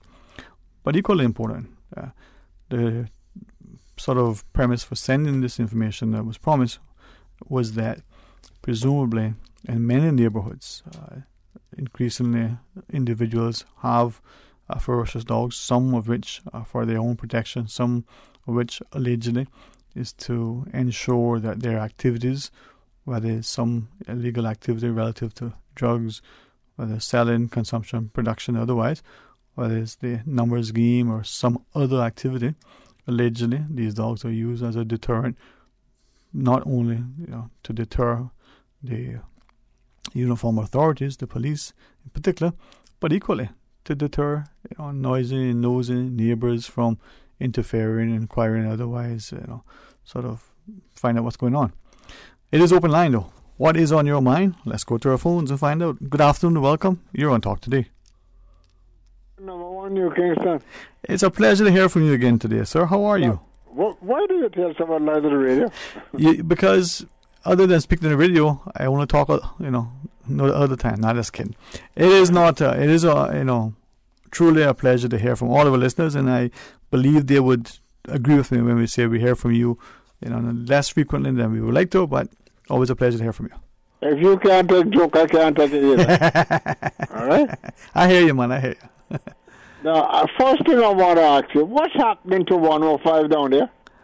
I'll have to ask and find out, but I don't know. Tell me what's happening. Nearly every day that station is off of here. Okay. Sometimes okay. I even got a call, JJ, and he sent something and he come back on. Okay, I'll ask. We would. Has that been? I've been asked to ask you. Is that today or is been for a while? It's been months now. Or some time ago. Yes, it's been for months. I've been going off every time I check. Even sometime in the night. Okay, but it's working now, right? No, it's not on. No, I just checked it a while ago. Okay, it's not on now. All right. That's 91.9 up here. 91.9 up there. Yeah. Yeah. All right. Well, I can tell you that not just because Miss Susan's right there, but I know because she's right there, we'll make that inquiry now, and maybe everybody else knows about it and I didn't. So it will be fixed. Yes, we need to get if you're talking about something or somebody have another program on us, you can just switch to the other one. Yeah, man, exactly. And even though they make a noise in your head sometimes. With Dr. Boom. Yeah. I enjoy listening to Breeze FM, I'll be honest with you. It's better than nothing. Well, that's true. And if there are ways that we can make it even better than it is, please share with us so we can take it on board. It's, but anyway, you talk and I listen. How about that? Yeah, let me ask you another question. Yes, sir. What is this EU? What does that mean? The European Union, you mean? Yes. Yes, sir. How should I put it? What is there a country for that European Union? Sorry, say that again, sir? Is there a country for that European Union? No, and the European Union is a collection of European states, most of the Western states now increasingly with the sort of disintegration of the Eastern Bloc. Some of them have been vying to get in. And what it was initially was a European sort of economic community starting out to look after the finances, and then it gradually sort of gelled into movement of not just goods and services but people. And then from there now we have this European Union where they have sort of a common parliament. They develop a common currency, the euro. They have an attempt to sort of make it sort of a United States of Europe. It would have been the intent, so that a lot of their legislation, their policies would conform. The people who are citizens of the member states could move freely, live and work within all of the member states without having been subject to immigration controls and the like. Goods and services move freely across the borders. By having a common currency, then transactions can take place without need to reference to what the exchange rate of the pound versus the lira versus the franc versus the different national currencies. Because all I hear more, we are not under blacklist now, and some time ago we were under blacklist. I wonder if they ever get on the blacklist. Well, some have shared that, say, London and New York, and although the U.S. is not part of the EU, so some of the most prolific money laundering and illicit activities go through London and New York. Within the EU, the approach to international politics and some of the impositions on other countries, some would wonder to what extent they're being not only heavy-handed but perhaps disrespectful. Yeah, well, I just hope the Cayman Islands never go walking in the footsteps of England or USA. Otherwise, that's it, the finish. How so? How so? Mm-hmm. You're going right down the drain. Mm. That's how so. That was the answer I had to give you for that one. That was the best answer I could give you for that one. Okay, fair enough. That's yours, yeah? It was something else I had to ask you, and that has disappeared. Okay, let me help you. Was that the whole issue of with respect to the EU, or was it something to do with the Cayman locally? Because you started by asking about why the breeze was off up there, and we'll try to get an answer for you before the program is out. Yeah. Let me ask you though. We have a new helicopter that's supposed to be coming on in a couple of days' time. That's what? Hmm? The other one was damaged, right? Yeah, partner. During takeoff or something, it had some sort of issue. Yes, I heard that. No. Mm-hmm. The question I want to put out is this. Mm-hmm. If this new one arrives, are they going to really make any effort to get the old one back in the air? Is it even salvageable? I be honest, I didn't inquire, but that's a good question. Would we then have two now, if possible, or is that one so badly damaged that we can't use it? I don't think so. I don't know. I thought it was just a rotor or something, but I don't know. I didn't ask. Well, according to what I heard on the radio and my thoughts, I don't think so. Anything can be fixed, from the biggest ship to the biggest plane. It can be fixed. Yeah, well, perhaps. And if they can't do it here, tell England, send a warship, pick it up, carry it to England, fix it, and send it back. Yeah, well, we told that they're not, too far away at times. And as the hurricane season prepares, presumably they'll be even closer. Yes, and we're supposed to be on them, and they want to rule everything else. So tell them, come fix this helicopter and send it back with another ship. Mm-hmm. Okay, that's what it was, sir. Right. Well, I hope that if it is something that we can not only fix, but be able to afford to have, maybe having two, maybe not. I really don't know. I must share that really hasn't, sort of struck my interest. Well, you don't have to use two one time. No. I mean, but you can have one. All right, use one today, one tomorrow, so and so on, going different things, or use one for different sort of things. Yeah. Well, I'll share this with you. This is 2019, so I believe it was early 2018. It may have been even 2017. Be most respectful, and I don't recall exactly when. A few people on different occasions, sometimes together, sometimes separately. They shared that as we look at sort of our border security and our policing, as I recall the discussion, they were of the view that maybe we could put a greater emphasis on the maritime aspect and perhaps less on this build-up of policing with guns and the like on land. Yeah. And then perhaps even through the maritime aspect, maybe an aviation part, whether helicopters, drones, or fixed-wing aircraft. Now, I don't know much about aviation. Being able to, one, patrol our borders, and two, be able to help in the cases of airlift maybe someone's stuck out in the East End somewhere and needs to get into the hospital. Maybe someone's on Little Cayman or Camelback and needs to even get over across here to Grand Cayman, as we've seen the practice. And as I listened to one individual, as I recall, I thought, it wasn't a question of what it would cost, but it was a question of retraining and redeploying, the resources, so that at the end of the day, maybe you had more sort of marine-based policing and less terrestrial, less on land. And one individual shared that when you think about it, look at how the country is. 3 islands, look at the border water between the two. Just look around Grand Cayman alone.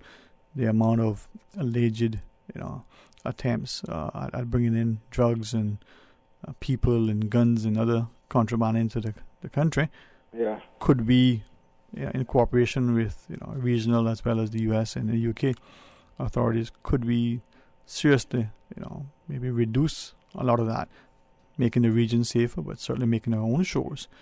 And I thought maybe something to that as well. Now, I'm sure that's probably being considered by the people much smarter than I am, That's what we need to do, make our own show. Don't worry, talk no more to me about US or UK. Okay. I'm sick of hearing about them. They get some of my nerves now. Anyone or two. Even on TV, when they start talking, shut it off.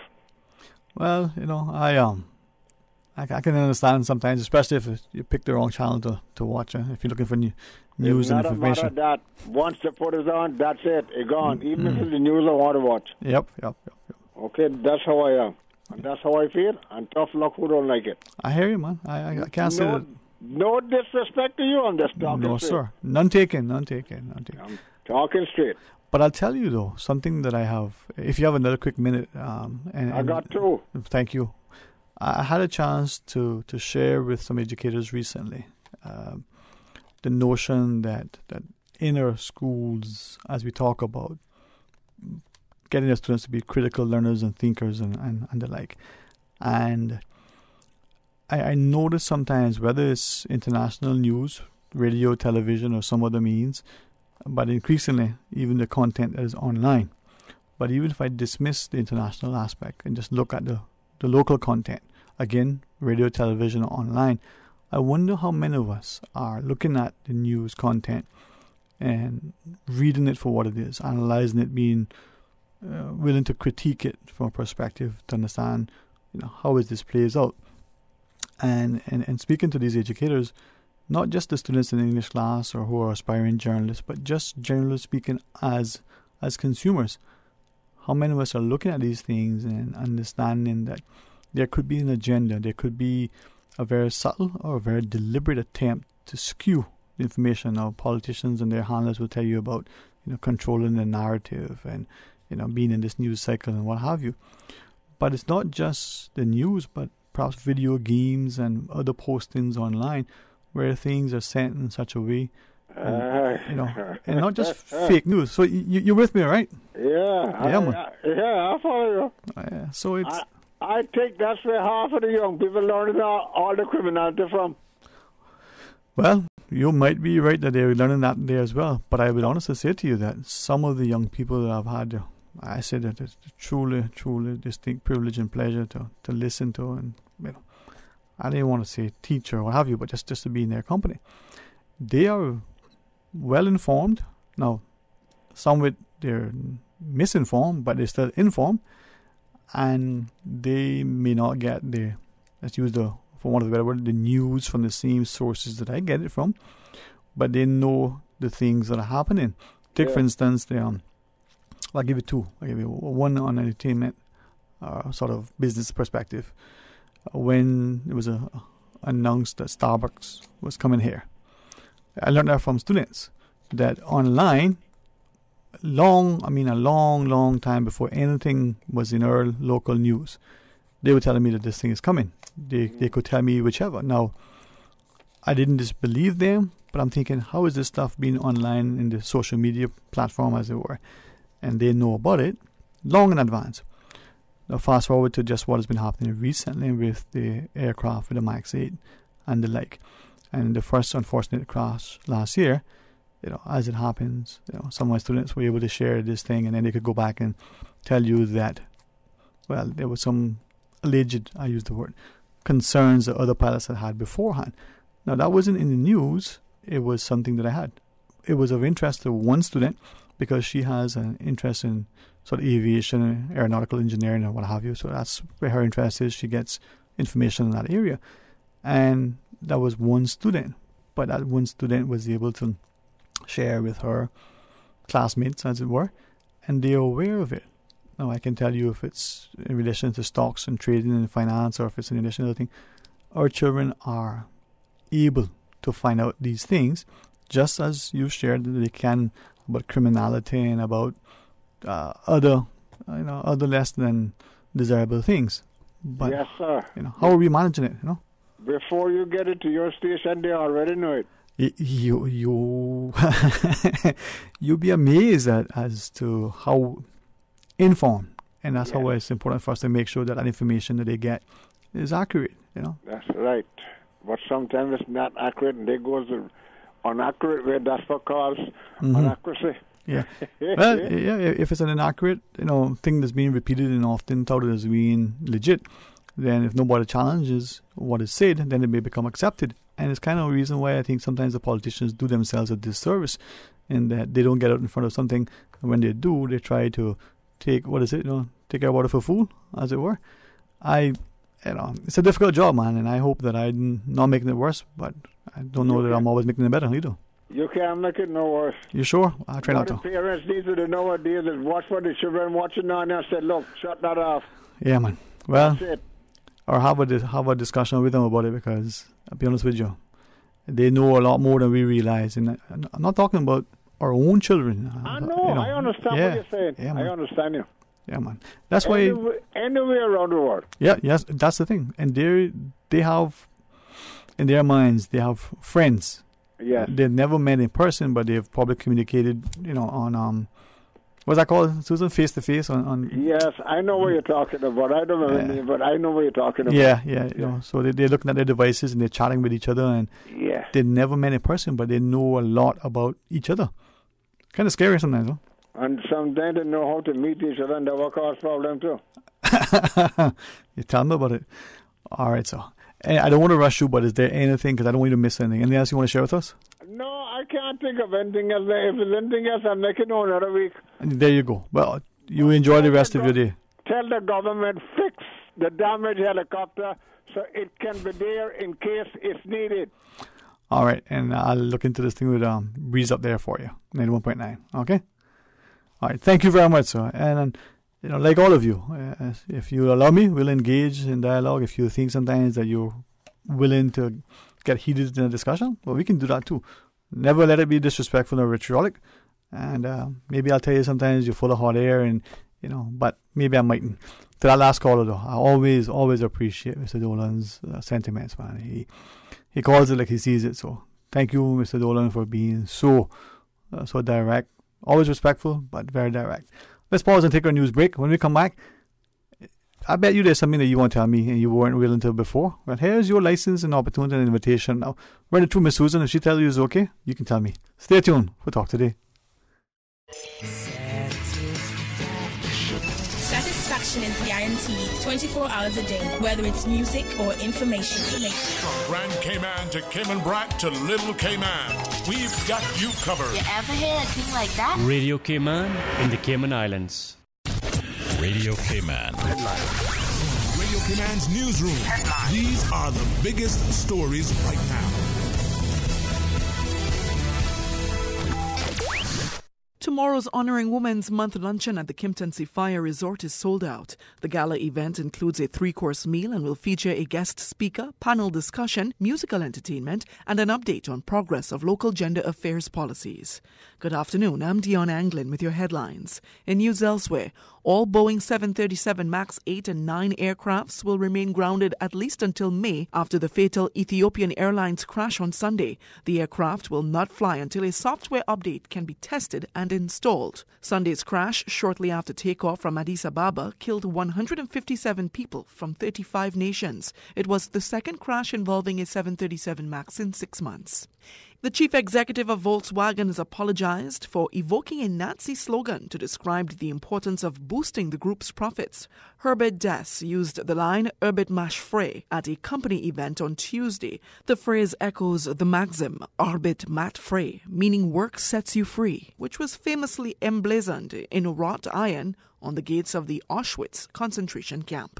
And eating mushrooms more than twice a week could prevent memory and language problems occurring in the over 60s. Research from Singapore suggests a unique antioxidant present in mushrooms could have a protective effect on the brain. That's what the study has found. The more mushrooms people ate, the better they performed in tests, the study found. That's a wrap of your headlines. I'm Dion Anglin. Radio Cayman, the voice of the Cayman Islands. What's happening in your community? News and information, music and more. You can find us. www.radiocayman.gov.ky. Like us on Facebook and follow us on Twitter. Radio Cayman is your choice, your voice for today's biggest news. Radio Cayman.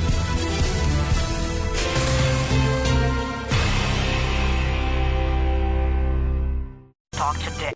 But I do have some questions.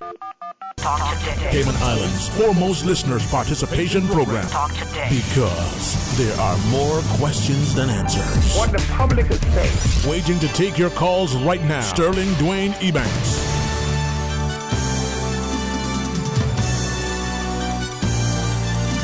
Hey, good afternoon and welcome back to Talk Today. Thank you so much for joining us. It is open line 949-8037 or 1-800-534-8255. Or you can WhatsApp 925-3261. Here's another number that you can use, not just for requests, but if you find that any of the other two don't work for you, 949-6990. Today you have the good pleasure that Susan will answer the call if you put it through. Now, the last caller prior sharing with us this whole notion that maybe as parents, maybe as a wider society, we're not conscious of not only what our children are doing online or just doing in general. Are we engaged and involved so that through that interaction, we can have a meaningful conversation with our children specifically so that we understand. Now, it may not just be that they're online going through whatever sites that they're going through. It doesn't mean that they're looking at video games or playing video games that are violent. It doesn't mean that they're looking at sites and images that you may find to be offensive or pornographic. It just may mean simply that that thing that they're looking at, they may need a mature, perhaps more seasoned perspective, or at the very least a chance to have them talk. I'll give you as an example. Okay, we recognize that in this month in Cayman we're honoring women. We probably recognize that on Friday we will celebrate International Women's Day. And some of you who watch television perhaps more than I do may have recognized that even some of the themes in some of the shows that you watch normally, there may have been comments about the disparity in pay, men versus women. You may have seen other things throughout the time. If you look at it from that perspective, that you're not only sitting there to relax, unwind, and to enjoy, which if that is how you get your chance to unwind, relax, and enjoy, I think it's important. Now, doesn't mean that others will not exercise or read or walk the beach or bake or garden, as we heard from our physicians earlier. Being able to physically and mentally de-stress, very significant, very important for our overall health. But when we're looking at being critical consumers, critical thinkers, and the like, are we not only asking our education systems to teach that to our children, but as consumers, when we look at the media, whether we're watching the news, whether we're watching some other kind of programming, are we seeing the messages that are being conveyed? Perhaps the passing comment by one of the actors to the other about something. Let's just use, for example, there's some discussion, and all of a sudden, the person on screen may say, "Hey, realize that the female counterpart is making significantly less than the male counterpart." It may not be as blunt and direct. It just may be a very subtle comment. But perhaps the gesture is even much more innocuous in a sense that you don't even catch it. If your young child or younger, so adolescent is there, did they catch it? Did you ask? And if they did, whether they said anything or not, were you able to respond and engage? Those of you who are into the sort of family therapy and would say, well, another teaching moment. Well, it's not just that. It's about being actively engaged and involved. Likewise, with our political landscape, come back to the comments that we were referencing earlier from some who have shared. Now, not to make the fellow feel any way slighted or not. I have to, in my mind, be here by a certain time because it gives me a certain level of comfort. It doesn't matter if I've done my stuff days before and gone over it minutes before. It's just how I like to prepare. So I ran out quickly to get something, and certainly, 15-minute, half-an-hour window is more than sufficient time to be at your desk, at your sort of seated assigned position. Well, the fellow says to me, "Oh no, you got 20 minutes, man, before midday even strikes, and then you got the news and you got these things, and that's probably another 15 to 17 minutes." And I share that because our listeners seem to know our schedule sometimes better than us as employees. And I said to the guy, "But yeah, it's almost 11:30, man. And I kind of want to get back in to whichever." He said, and it was great because in sort of delaying in my mind me for a minute, he was able to relay certain things, and he was sharing that, unfortunately, as we look at Cayman and some of the decisions that the politicians are sort of being asked to make, or sort of prepared to make, or suggesting that they're going to go about it, as he puts it, come hell or high water. Now, he said, on one hand, could we look at that as saying, you know what, they have a good resolve, they're not worrying about their political future. On the other hand, is it political expediency? They might not get in, so they better get it done now. And he shared, where can we strike that balance so that the people, not just the politicians that we've elected, but the people, as he calls them, the puppet masters that are behind the scenes, that are pulling the strings and want these things done, whether it's a new road to open up lands for development, whether it's a new government project that they want built and put in place so that it can benefit these people, whether it's the port, whether it's the airport, whether it's the building of this or the buying of that. He said, the problem is that we point the fingers at the politicians and we blame them, and probably justifiably so. But are we prepared to blame ourselves in that how many of us have called the politicians and say, listen, you're doing this thing and you're probably not getting the support and feel like it's not the right thing to do, but press on because, it's needed. Don't worry if you don't get elected, the country will thank you for it. Or you say to the politician, his words, and I try to quote him as best I can. You hard-headed, obstinate little thing. Now, this is a much older fellow, so you recognize that. You don't seem to have any listening. That thing between your ears is supposed to be more than just air. And how many of us are willing to do that? And when we do that, how will it be received by the politician?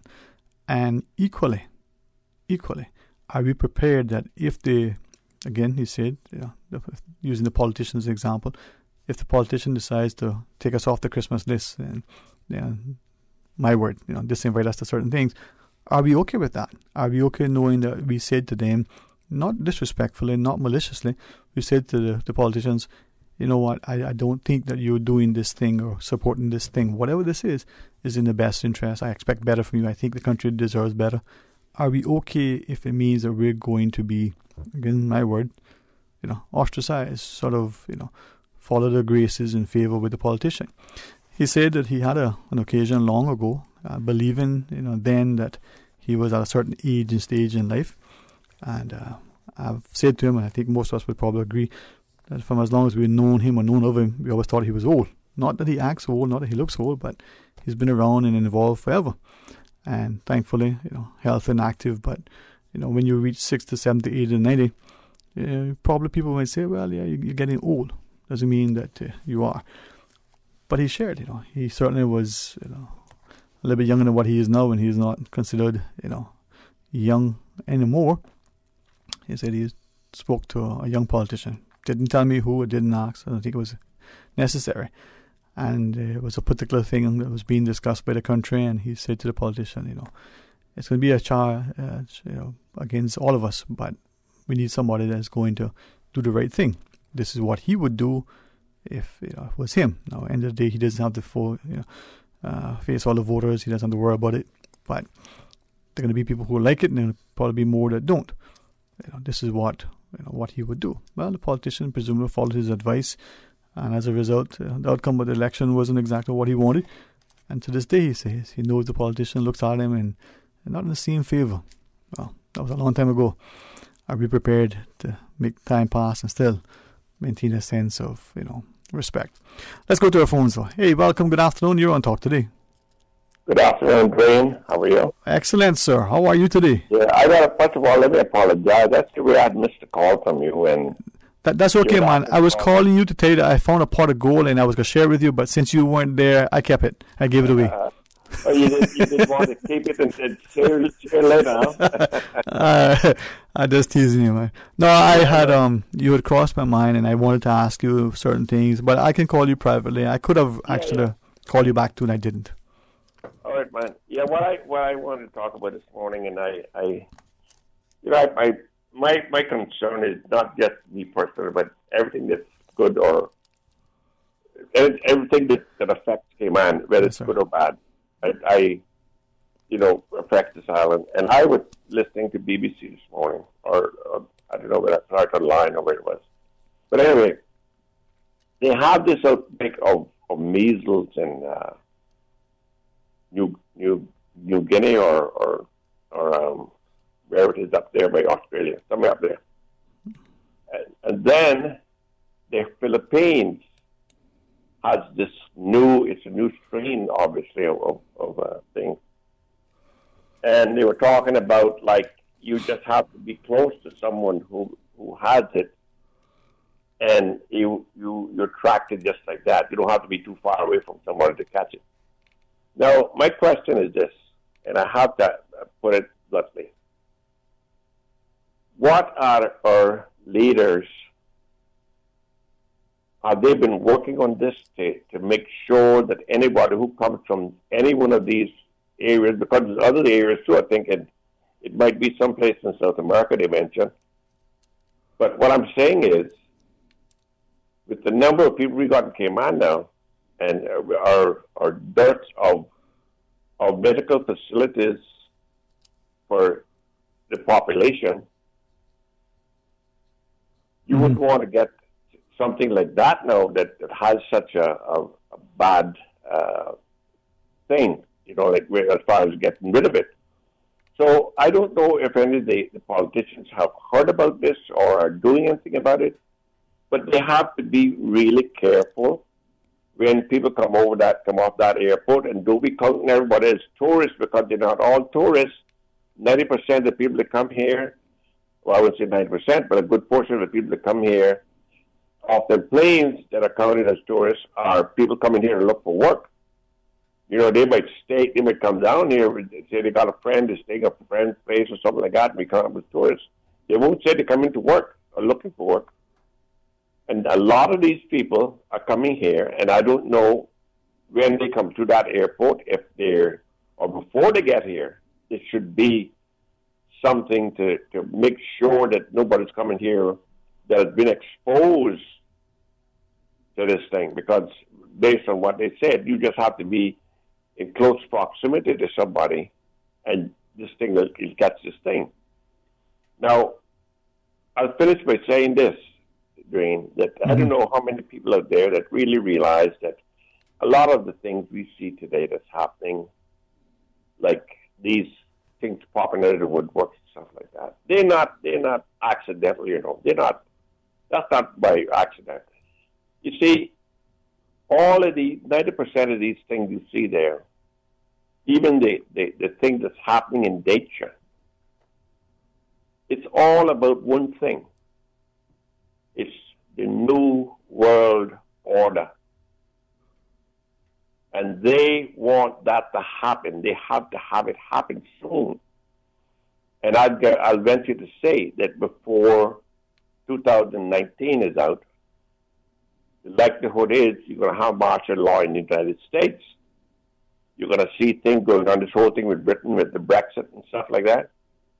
Oh, and believe me, when we get a recession, it's not going to be just in the United States or just someplace else, It's going to be a worldwide recession.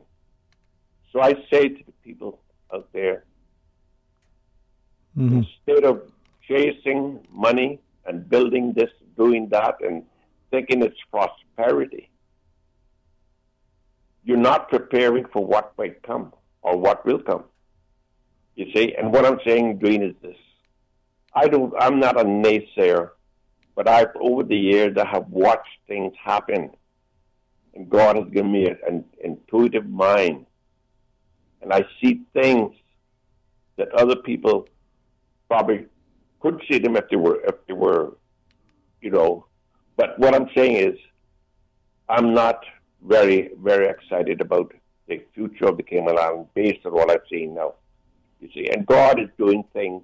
I see God is saying to us, turn your face toward me now. It's time for you to do that. You've been, you've been doing these things for so long, and you call it prosperity, but in the end you wind up, it's not good for you. And Dwayne, if we don't look back to God now and start giving Him attention and doing His will, I feel sorry for this island if we don't do that soon.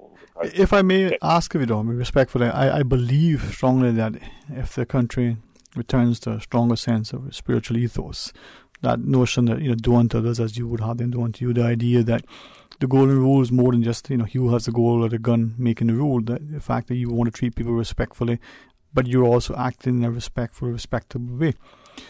Some have shared that in our communities, whether it's through our churches or whether it's the behavior in our businesses and like that, the otherwise seemingly people that we take to be respectable, the whole positions of authority, that they're some of the worst examples to follow. Now, is that because, sir? That's it. Tell me about it. Yeah. So I mean, how do we get to a point where those of us, and thankfully there are many who are fervent prayer, fervent in prayer. They're trying to pray for people in leadership, not just political. But end of the day, what is it? You can take a horse to water, but you can't make it drink. Well, the thing is, Dwayne, is that we have you can look. You're old enough to look back and you say, go back 30 years, maybe 40 years, and you see how Cayman. You see what we've done, and this is not to blame any blame at nobody. But I'm just saying it happened. It has happened. If you go back in those days, when we had politicians, like they weren't in there for the big salaries. Can I sorry to interject? If Ms. Susan says there's no other call online, are you okay with staying online and we can ask you about that historical context? Look at the development prospects now. Can you hang on? Yeah, man. All right, let's do that. If you need us to call you, tell Susan we can call you back and save your credit. I'm just kidding. Stay online. When we come back, we'll have some more discussion. Stay tuned, please.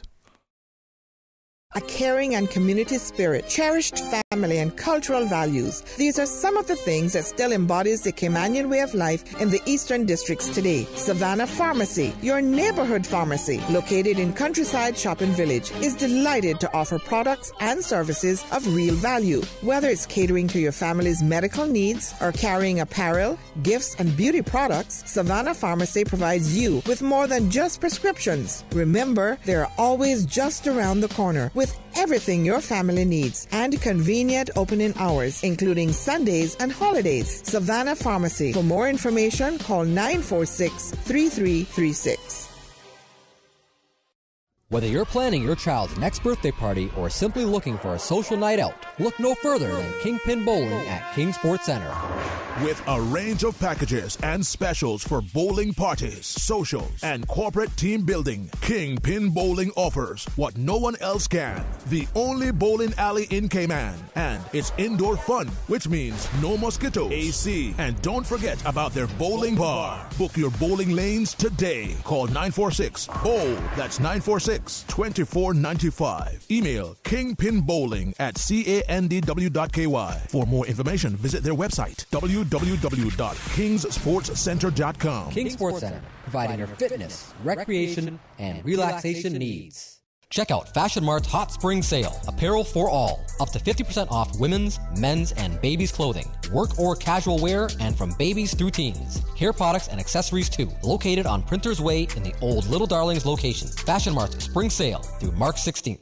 March is Honouring Women Month. Hashtag Balance for Better. Support the Family Resource Centre's annual Colour Me Purple 5K fun walk run event and make a difference. Register now. Adults pay only $25 for entry and t-shirt and bib. The Colour Me Purple 5K walk run takes place on Sunday, March 17th, 7 Mile Beach at 6:30 a.m. Book now via CaymanActive.com or stop by the Family Resource Centre's temporary location on the 3rd floor of the Old Walkers building on Mary Street today. Support Honouring Women Month. Walk or run for an equal chance for all.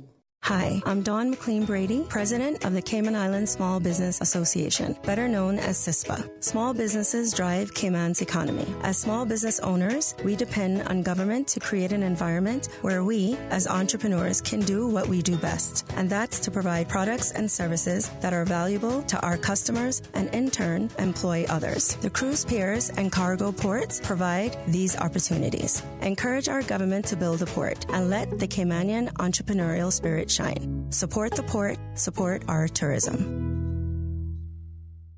Cayman, it's that time of year again. Meals on Wheels, Change for Change coin drive, March 22nd to March 23rd. Time to rally together the troops and raise money for Meals on Wheels. They need over 200 volunteers for just 2 days. Will you donate just 2 hours of your time to come out and assist in collecting donations for Meals on Wheels? Last year, the Meals on Wheels coin drive helped to deliver over 6,000 meals thanks to your donations and our awesome volunteers. Meals on Wheels, Change for Change coin drive, March 22nd and 23rd. Email info@mealsonwheels.ky to sign up or call 769-1974. That's 769-1974. Join Meals on Wheels, Davenport Development and Radio Cayman in the fight to end senior hunger in the Cayman Islands. Talk today. But I do have some questions. Talk today. Cayman Islands' foremost listeners' participation program. Talk today. Because there are more questions than answers. What the public is saying. Waiting to take your calls right now. Sterling Dwayne Ebanks.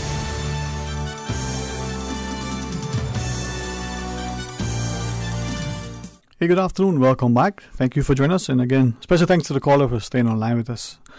You there, sir? Yeah, man. All right. Hey, thanks very much for that. And I know that all who've heard you know you personally and listen to you publicly, you have a strong, desire to see this country on its right track and for the generations to come. Yeah, the thing is, Sterling, that I love Little Island. I love these 3 islands. And the good book says that the love of money is the root of all kinds of evil. Mm-hmm. And I think I see the focus. So much of the focus on this island is about how much money I can make, include government. People are all about doing things that, if you go back, and I repeated this several times on the radio, that if you go back to the 1970s, back there, we were paying laborers $8.50 an hour. That was the rate that Jimmy Powell and them guys used to pay their construction workers, the laborers.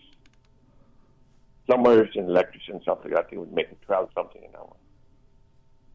What I'm saying is this. Here we are in 2019, and they have given the poor people, the ones who work harder than anybody else, when they got a job. And they are being paid $6.50, I think it is.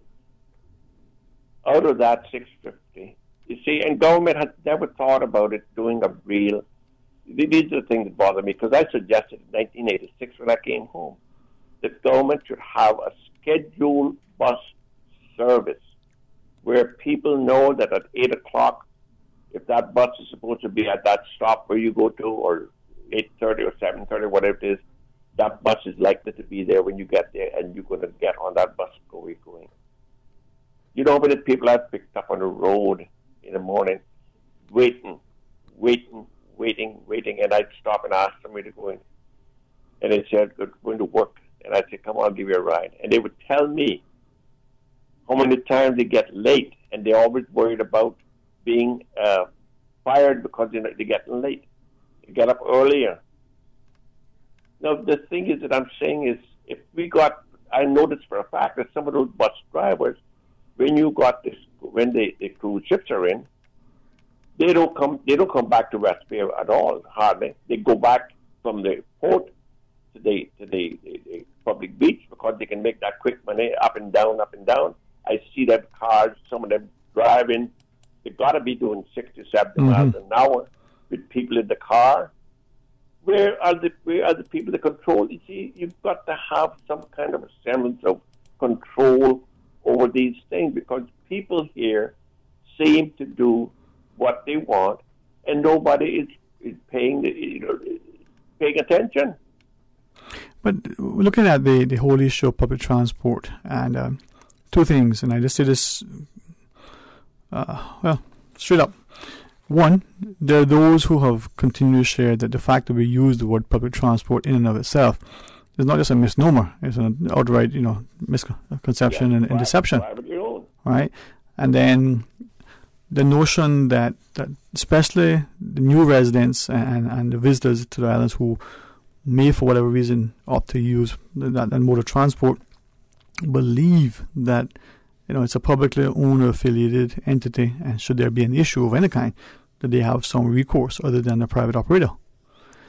And then secondly, those people who frequently use the service have repeatedly complained, as you just shared, that not just the speed, not speaking of volume, one doing it is one too many, and it affects the whole perspective and perception of the rest. But also, let's say the bus is supposed to go from point A to point B and make a loop and come back. Well, they say, it may go halfway or a third of the way or 3/4 of the way and not make the full loop. And by the time, they get there, they drop people off beforehand, or if you're there waiting where it's supposed to be a pickup and it doesn't arrive, you get late to work. One lady, she shared, and I've asked her if she would mind at some point sharing this more.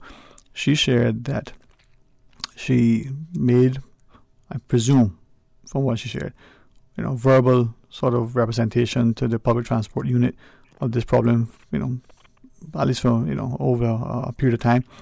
And secondly, she lost a job because she couldn't get to her work on time. And she found that she was showing up either really early because she didn't want to miss any of the buses that would come that way. And then I was presenting a problem for her employer because she's just milling about, lurking, as I would put it sometimes, just waiting to come into the employ. Or two, she's there late, all because she doesn't have a reliable mode of transport, and relying on that bus. Yeah, but that's the thing. That's the thing. Yeah. What we have to do, Dwayne, is this. Yeah. We cater to. You think. Remember now, like I went back to the 19th, I'd say 30 years ago, 40 years ago.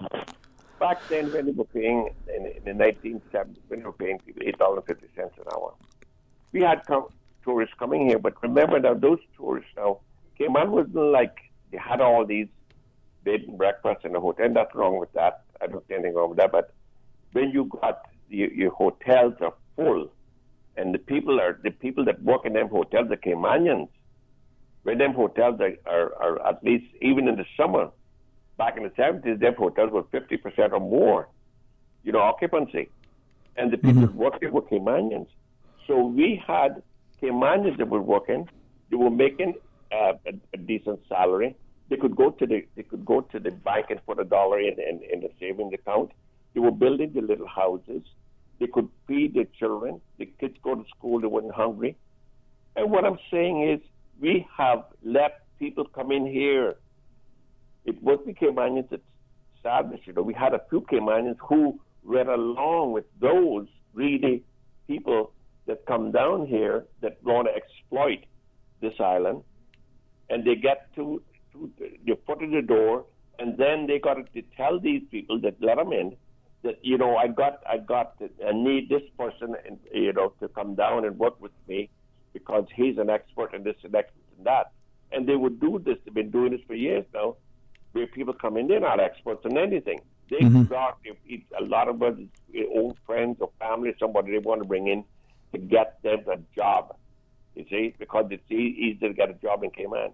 And what I'm saying is this, Dwayne, and this is what bothers me. If we don't stop, I hear people out there talking, you see people get chopped up and all that stuff to be chatting now, and everybody going out. When they start something, it used to be just a fight. Now it's guns and it's knives and the machetes and all this stuff. Yeah. So you see what's happening to this island? Well, the thing is, you see it, John sees it, Mary sees it, Susan may see it, Peter may see it, but are we seeing it collectively? Are we recognizing that, sadly, some of us are saying, oh, that's happening in this part. Maybe we'll isolate it to a district.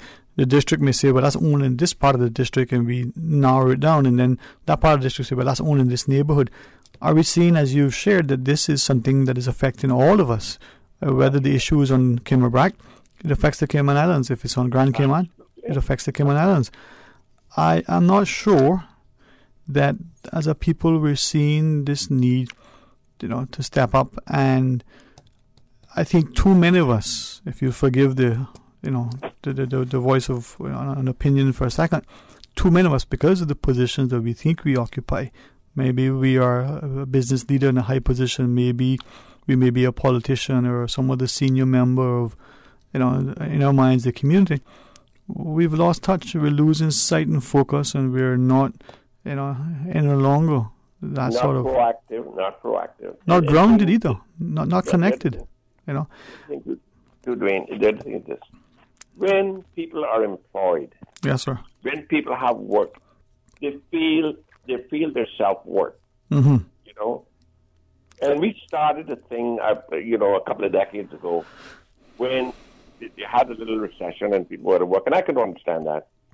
People were then handed handouts. They went on dole, they call it. And these people, and I know some of them, are still healthy and willing to work, but they have created a situation where these people, because they haven't worked for so long, they don't feel like going there. Where they collect that $500 or $600 and they get the houses and they got all the stuff there for doing nothing. Yeah. And it's become complacency has set in, and they figured as long as I can get this for nothing, I'm reaching up by whatever he says his age, how old he is, and if I can do that, why should I have to work? Well, we have to do this. We have to say to these people, look, we want to help you. We don't have any problem with helping you. But here's the deal now. You want to help us. But there's a flip side too, sir. If you want to get this dole, you're going to go to work, and we're going to put you to work where you can do something productive. Right. But the flip side too is that whether it's that person reaching up in age who wants to work, or whether it's the young student, maybe still in high school, maybe in college, maybe the young person who has a level of ambition and wants something, may feel that despite every effort, every attempt, there is little or no support, little or no assistance or otherwise, right? And what are we doing to encourage that, to motivate, to incentivize, to reward, to somehow recognize that we are creating this great, sort of divided society? And I wonder where the level of accountability, where the sense of responsibility lies.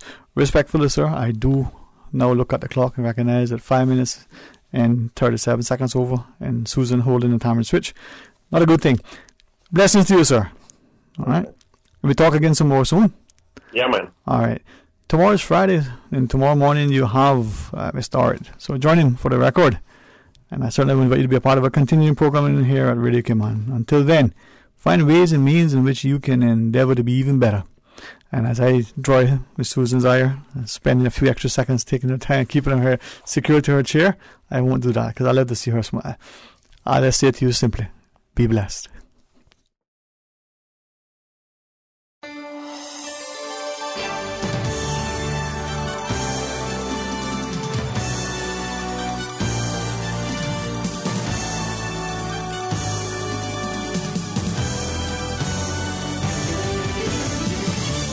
All that talk, sit back, relax.